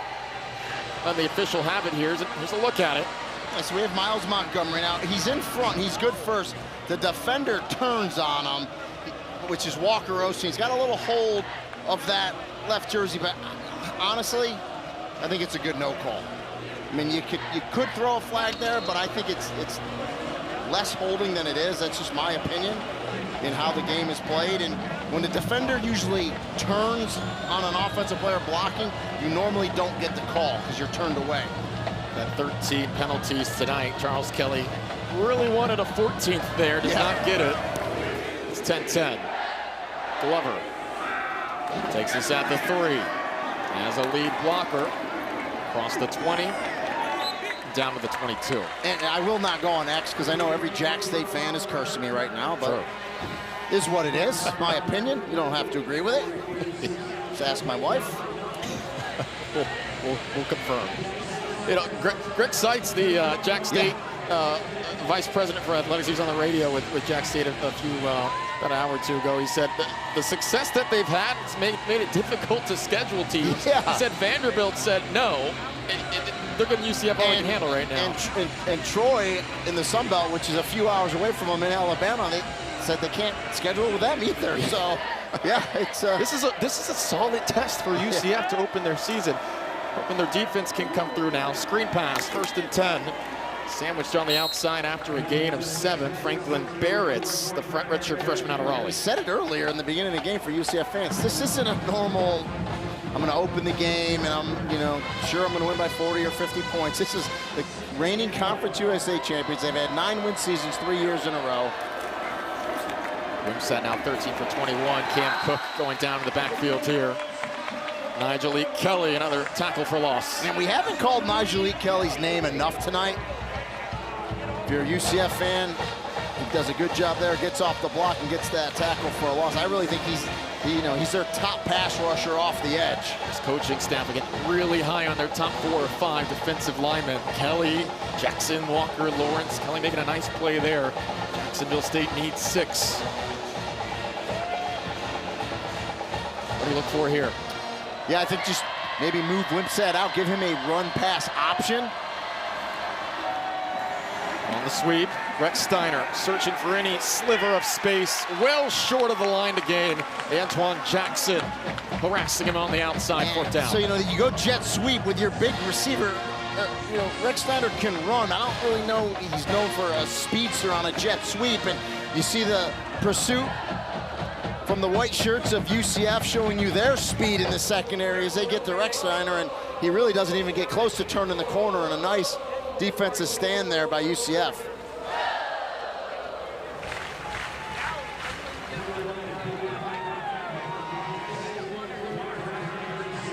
Big 3 and out there for the UCF defense.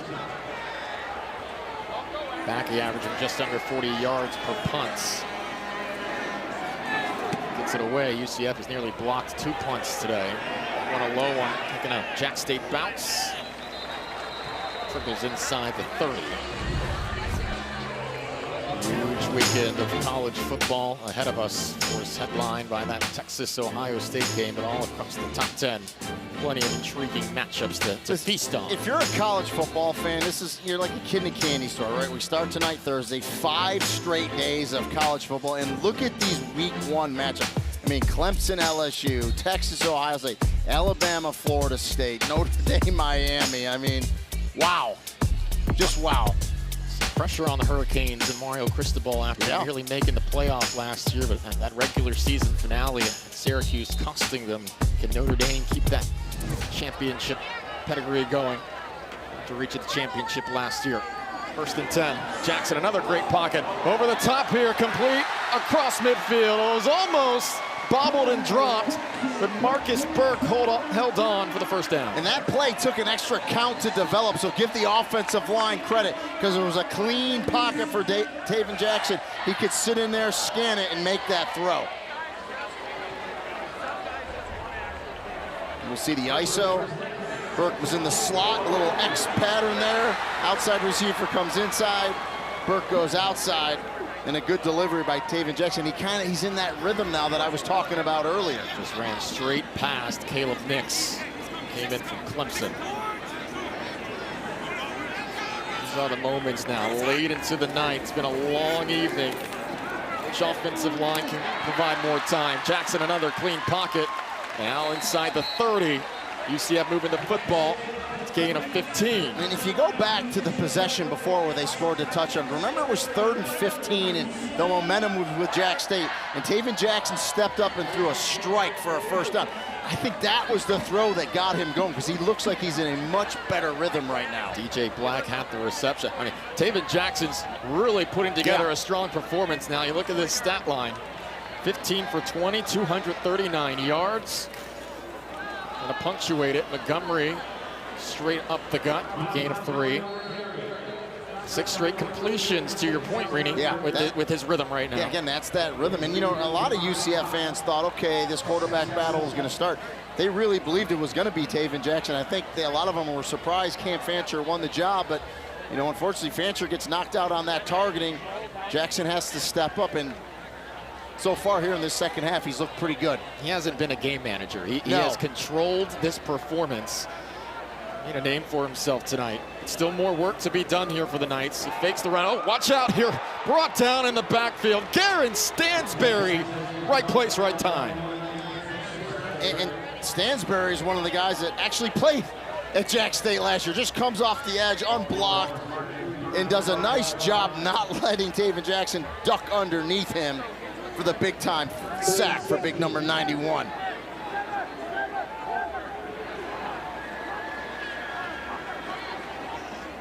Now UCF on the edge of field goal range here. Jackson, a little double pump to the far side. That's caught at the 25. Kylan Fox, the backup tight end, makes the catch. And UCF will trot out the field goal. But that's what it did, right? It got him into field goal range, right? You didn't. It's 3rd and 17. You're like, you're not going to try to pick it up, but boy, you got a big chunk back, and you made it much more manageable attempt here for your field goal kicker. Ruel has started his career at UConn. James Madison last year was 16 for 20. He's made one from 24 today. This from 43 to put UCF ahead. Oh, he hooked it. Wide left. Ruelis misses, and Jacksonville State will take over the football with just over 4 minutes to go. Tension rising for the UCF faithful. Gamecock football on the other side.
Charles Kelly and Jacksonville State trying to pull off the upset here to start off their 2025 season. 10-10, 4:08 left to play.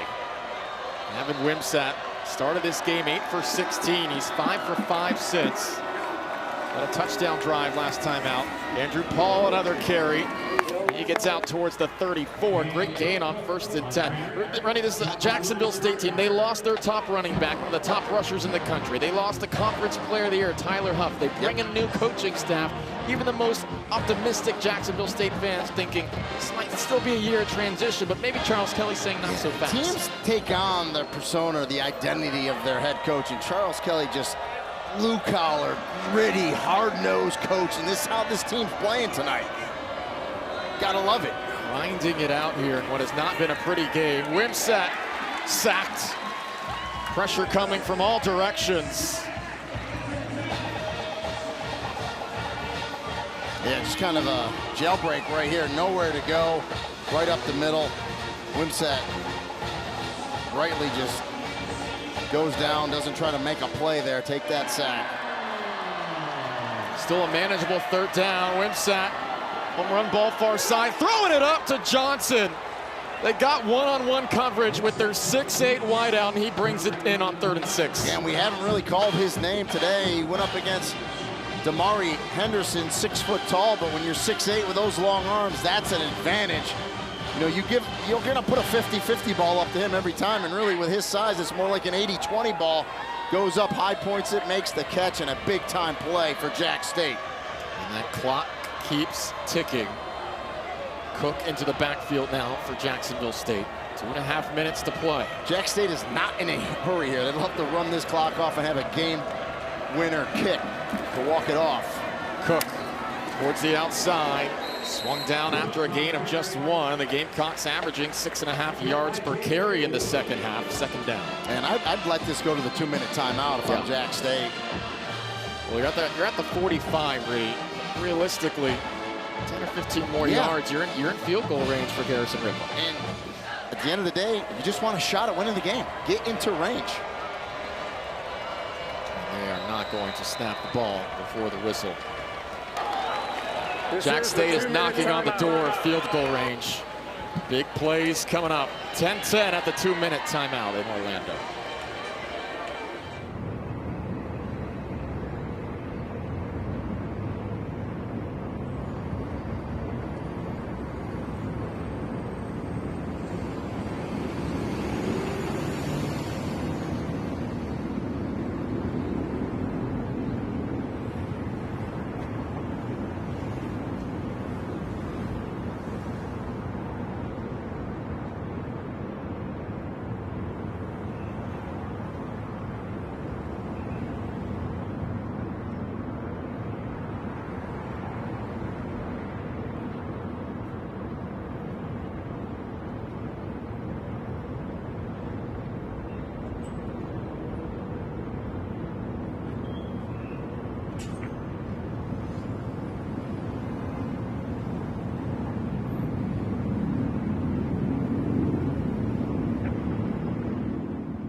Welcome back to the bounce house.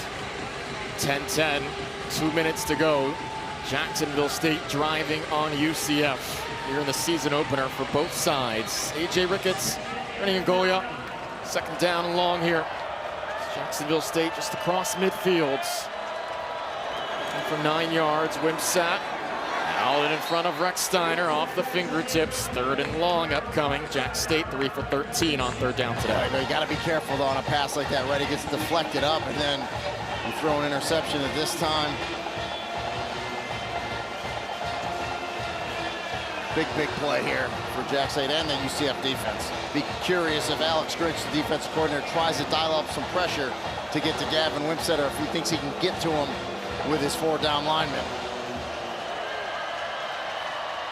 Biggest play of the game thus far for the Gamecocks. Pressure coming from the edge. Wimsatt to the far side. I think UCF may have jumped early again, Rennie. Another free play. They've done that a few times today, and every time that I can remember, Jack State has made them pay. Offside, number 9, defense. 5-yard penalty, replay 3rd down. Angelique Kelly had a big tackle for loss a few moments ago, but a bit too anxious there. Yeah, top of the screen, you see him standing right there, clearly offsides, and it's going to give him a free play here. And 5 yards closer to field goal range. 8 penalties, 65 yards for UCF today. And a second chance at it for Jacksonville State. Wimsatt will hand off. Cook falls forward to the 36. Going to be short by a few inches here. And we know Charles Kelly's going for this. They're going to go quick. 4th and inches. They hand off near side. What a tackle made. Where's the spot going to be? They stopped him. This looks short. Jaden Williams came flying out of the secondary. Huge stop on 4th down, and it looks like it's UCF football. It is. And we talked about it earlier. I get tempo. Sometimes you can go too fast for your own good. He bounces it. He looks like he's going to square and go. And just look at this tackle. Ball's in the left hand, elbows down clearly before. Great spot. Wow, Jaden Williams. Game-saving tackle right there. The co-captain at FAU last year, spent 4 years there. Now at UCF, that's the biggest play of his game. Gives his offense an opportunity. And look, Taven Jackson, he's been the guy today since he came in. You feel he's more than capable of getting this team field goal. Let's take another look at it, because I think if Cam Cook right here, go straight, don't bounce it. As soon as you see that crease, square those shoulders and go. I know it's easier said than done, but he bounced a little bit. Williams looks like he's shot out of a cannon now. UCF ball with all 3 timeouts left, AJ. Jackson's completed his last 7 pass attempts for 128 yards and a touchdown. Jackson deep down the field here along the far sideline. Not quite on the same page with DJ Black. Try to go back shoulder, and that's, there's a lot of timing with a deep back shoulder pass like that. And if you haven't really repped it in practice, it's just time. It's hard to complete those. Jackson 16 for 22, 249 yards, and that 39-yard touchdown to Dylan Wade. How do you approach this defensively, Javon Williams? Yeah, I think you just keep playing. You've played really lights out defensively. You just keep doing what you're doing. Don't change anything now, even though there's a minute and 30 left. Thomas in the slot. 2nd and 10. Jackson, good pocket. Will near sideline. That's a low throw intended for Dylan Wade. And now there's still a minute 26 on the clock. Yeah. Jacksonville State has all 3 timeouts. All of a sudden, there's a lot of pressure riding on this 3rd and 10 for UCF. And that's where Taven Jackson, you step up in the pocket, you have time. You know you're going to get it to Dylan Wade. You can't throw that low. You got to put it on him. It's going to be a short game, but he's going to get a reception. He's going to get out of bounds. And you're closer to the 1st down. You just got to complete those passes. Wade stays in along the left side of the line of scrimmage. 3rd and 10. Jackson keeping it himself. Jackson 1st down and more. Leveled across midfield. Add an extra 15 to it as Trevor Woods hit him high. And it'll be interesting if they call a personal foul along with targeting. They could call both, or they could just call this targeting, which could get waved off by review. So we'll see what they come up with. But what a run for Taven Jackson. Got 16 yards before Trevor Woods, who came in from Colorado, hit him hard. Now let's remember, a sliding player, sliding quarterback, is a defenseless player. Immediately. After the play was over, personal foul, late hit with targeting. Number 43, defense. 15-yard penalty, automatic first down. The play is under further review. Remember earlier today, Fagan's ejected. Now Trevor Woods whistle for targeting. So listen, this verbiage is really important. Let's take a look at it here. They called personal foul with targeting. So even if replay takes the targeting away, that 15 yards still stands. But to me, it looks like we have forcible contact to the head or neck area as he's sliding down with a launch by Trevor Woods. And listen, it's not malicious. I mean, he's just trying to make a play, but those are those hard plays where they're bang, bang, and you can't really fault the defender. And that's the play right there. To me, he's trying to make a football play. And it's so difficult when the offensive player going down. I mean, it's clearly targeting. He's got the crown of the helmets in there. He basically hits all the elements of targeting, so he's going to be out. Yeah, and actually, as I look that angle, used crown of the helmet as well. So he hit them all. Defenseless with crown of the helmet. That's kind of the trifecta. The ruling of targeting is upheld. Number 43 is disqualified. So after it's all said and done, a gain of 31 yards. Critical right there. Yeah, and it's going to put him basically in field goal range. And you notice the official said upheld. That's new verbiage this year. Yep. There's no more confirmed or stands. It's either upheld or it's changed. Fagan's gone. Trevor Woods gone. Larry Preston's been called into much more important action here over the course of the second half.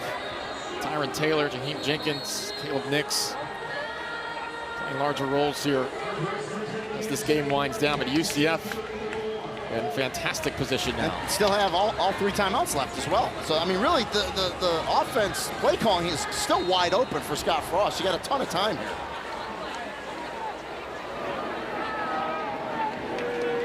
First and 10 at the 34. Montgomery on the handoff.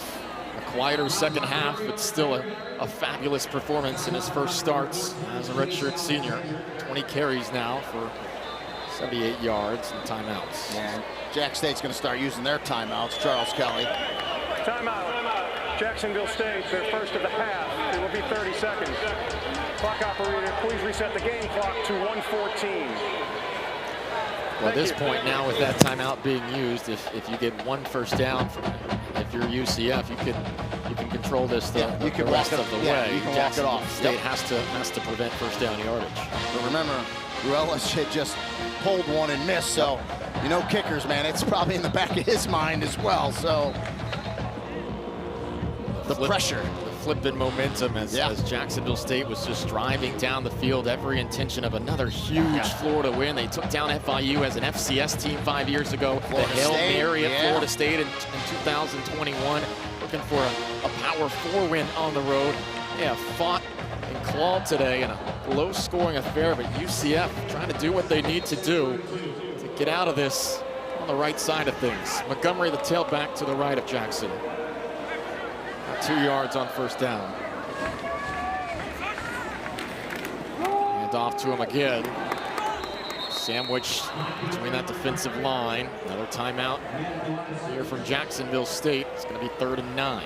Yeah, and just, again, that man right there, Charles Kelly, 35 years in coaching, finally becomes a head coach and just, you know, defensive coordinator by trade. And his team just has his identity. You see how hard that defense plays, how gritty it is, and they're not letting up. There's the linebackers and special teams coach on that 2013 national championship team.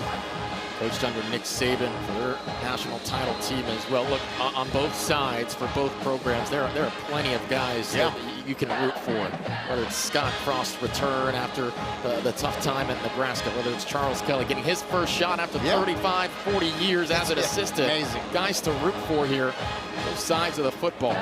UCF desperate to get the win here before North Carolina A&T next week, and then Bill Belichick and company coming to town in week 3, but their focus right now is on this 3rd and 9. Interesting to see how they approach it here. Jackson under center. Fake the handoff to Montgomery. Jackson, deep shot, middle of the field, wide open man! Touchdown, DJ Black!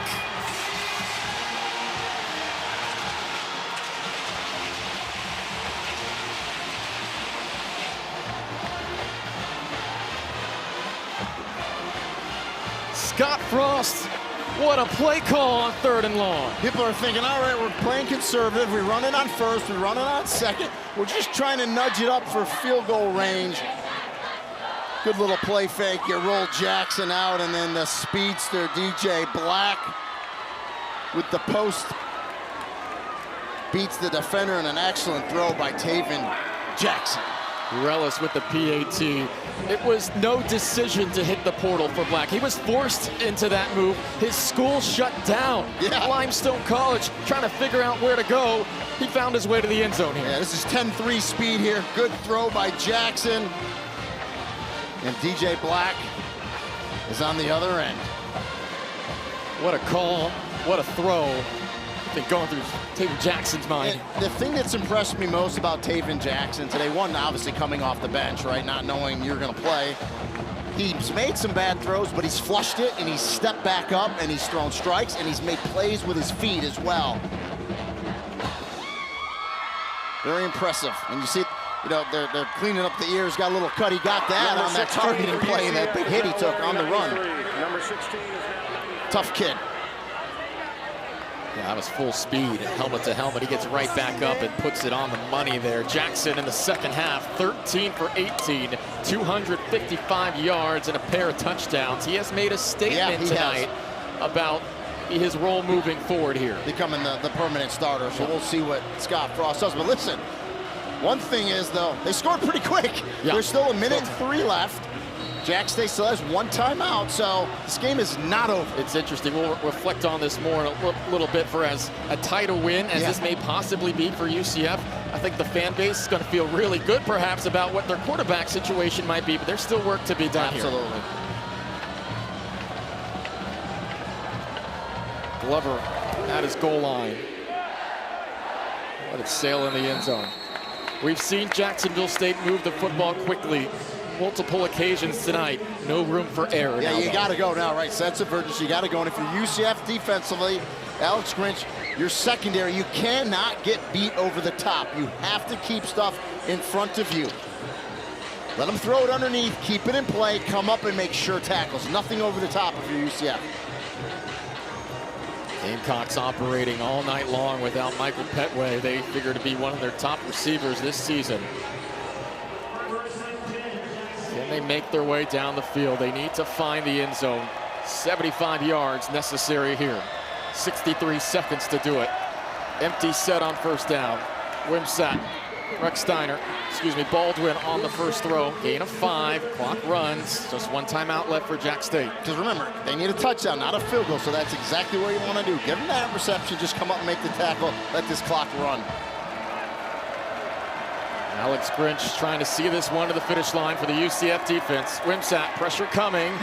Tight window, incomplete as Kelly Lawson was there in coverage, and it's 3rd down. Yeah, and they got a safety high about 30 yards back. It's not a prevent defense, but they got a deep safety that rotated over. So again, they're not going to let anything go over the top. They're going to force Jack State to throw underneath. Gamecocks have struggled here all night. 3 for 14 on 3rd down. 1 timeout to work with. Needs 70 yards. Tight end motions. Wimsatt bobbles to the grass and incomplete. Rex Steiner had it. And Charles Kelly's going nuts. He thought that should have been targeting. He was jumping around. At first glance, that's just a big time hit on Rex Steiner. Had him on the slant route. Here's a second look. And what the defender did at the last minute, he looked up.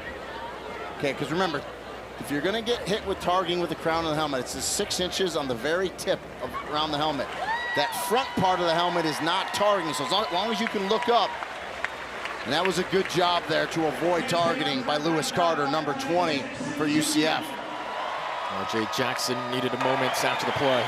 The previous play is under review for possible targeting. Yeah, I mean, I don't have a problem with them reviewing it because this is very close. But from what I saw from first view, Lewis Carter was able to get that butt of the head up just enough, but we'll see.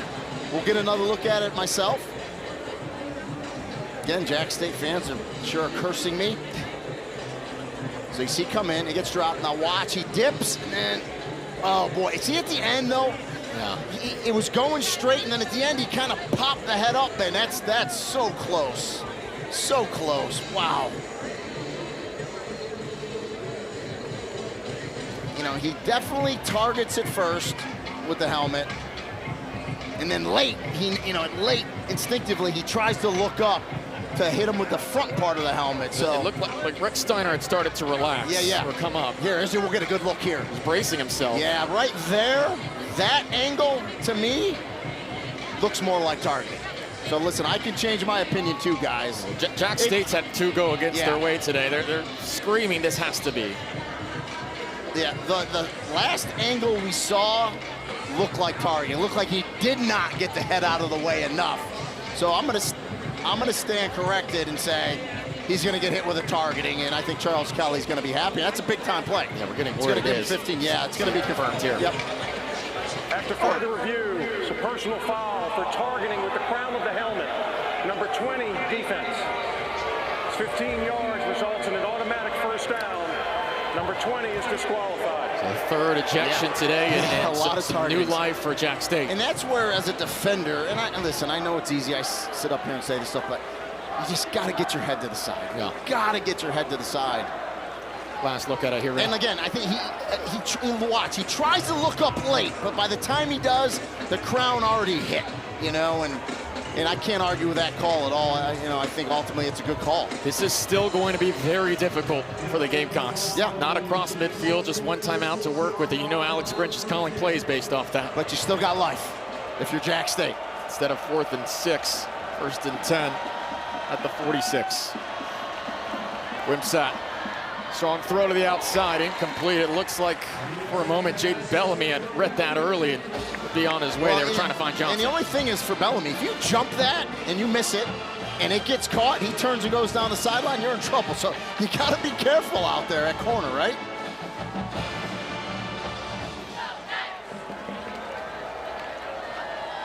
And Gavin Wimsatt get his team down the field.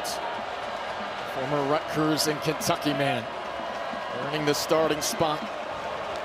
First game under Charles Kelly for Jacksonville State. Backs against the wall right now, just 31 seconds to work with. Baldwin motions, Wimsatt stepping forward. One-on-one Johnson again, broken up. Jaden Bellamy, one-on-one coverage with DeAndre Johnson makes the play. Yeah, played right there. Didn't try to jump it, just really good coverage, looking back. Good shape and get that arm up there. And that's, listen, you know, Bellamy's 6'1", but we talked about Johnson 6'8" with those long arms. And UCF Alex Grinch only rushed 3 that time, had 8 back in coverage. I would suspect he's probably going to do that again here at third down. 26 seconds. Gamecocks need 10 yards. Realistically, they need 55. Wimsatt.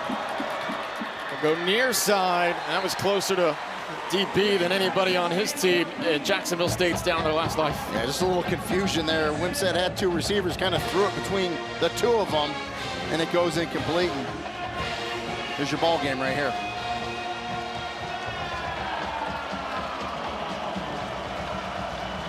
Wimsatt off his back foot. Intercepted on the far sideline. Who else? He's been the guy on this drive. Jaden Bellamy. Jaden Bellamy makes the pick, and that's going to wrap it up for UCF, who will hold on to survive against quite the challenge from Jacksonville State. It wasn't pretty. We've been waiting for a few of these stats. It's been 2,796 days since Scott Frost last coached at UCF. That was a Peach Bowl win against Auburn. This one's not as glorious as that one. Some people might call it a little ugly tonight, but it's a win. His first game back, and they'll take it. A lot of the preseason prognostications of this UCF side have them on the back half of the Big 12 again. Scott Frost said, UCF, we've always had a chip on our shoulder mentality. I think that's going to serve our team well this year. They got to fight, and there will continue to be some conversations about what the Knights can achieve this year, but they may have found a quarterback tonight. Oh, I think so. I think Taven Jackson stepped up. UCF now goes to 10-0 on Thursdays, which is just kind of an odd stat. 300th win in program history. And for Jack State, you do not hang your heads at all. You played so well in this game. You could have easily won it as much as you lost it. Charles Kelly first game out. They are going to be, again, another very tough team in Conference USA. 10th straight opening night win for UCF. Jackson finishes 17 for 24, 282 yards and 2 touchdowns. It's 14 straight wins for Scott Frost at UCF. Keep an eye on that. Probably would have liked it a little cleaner, but you get out of here with a win and you make your biggest improvement week 1 to week 2. Our producer, John Wilson, our director, Major Howe. For my partner, Rennie Angolia, I'm AJ Ricketts. UCF 1-0 with Scott Frost back at the helm. First Frost 2.0, a success in Orlando this evening.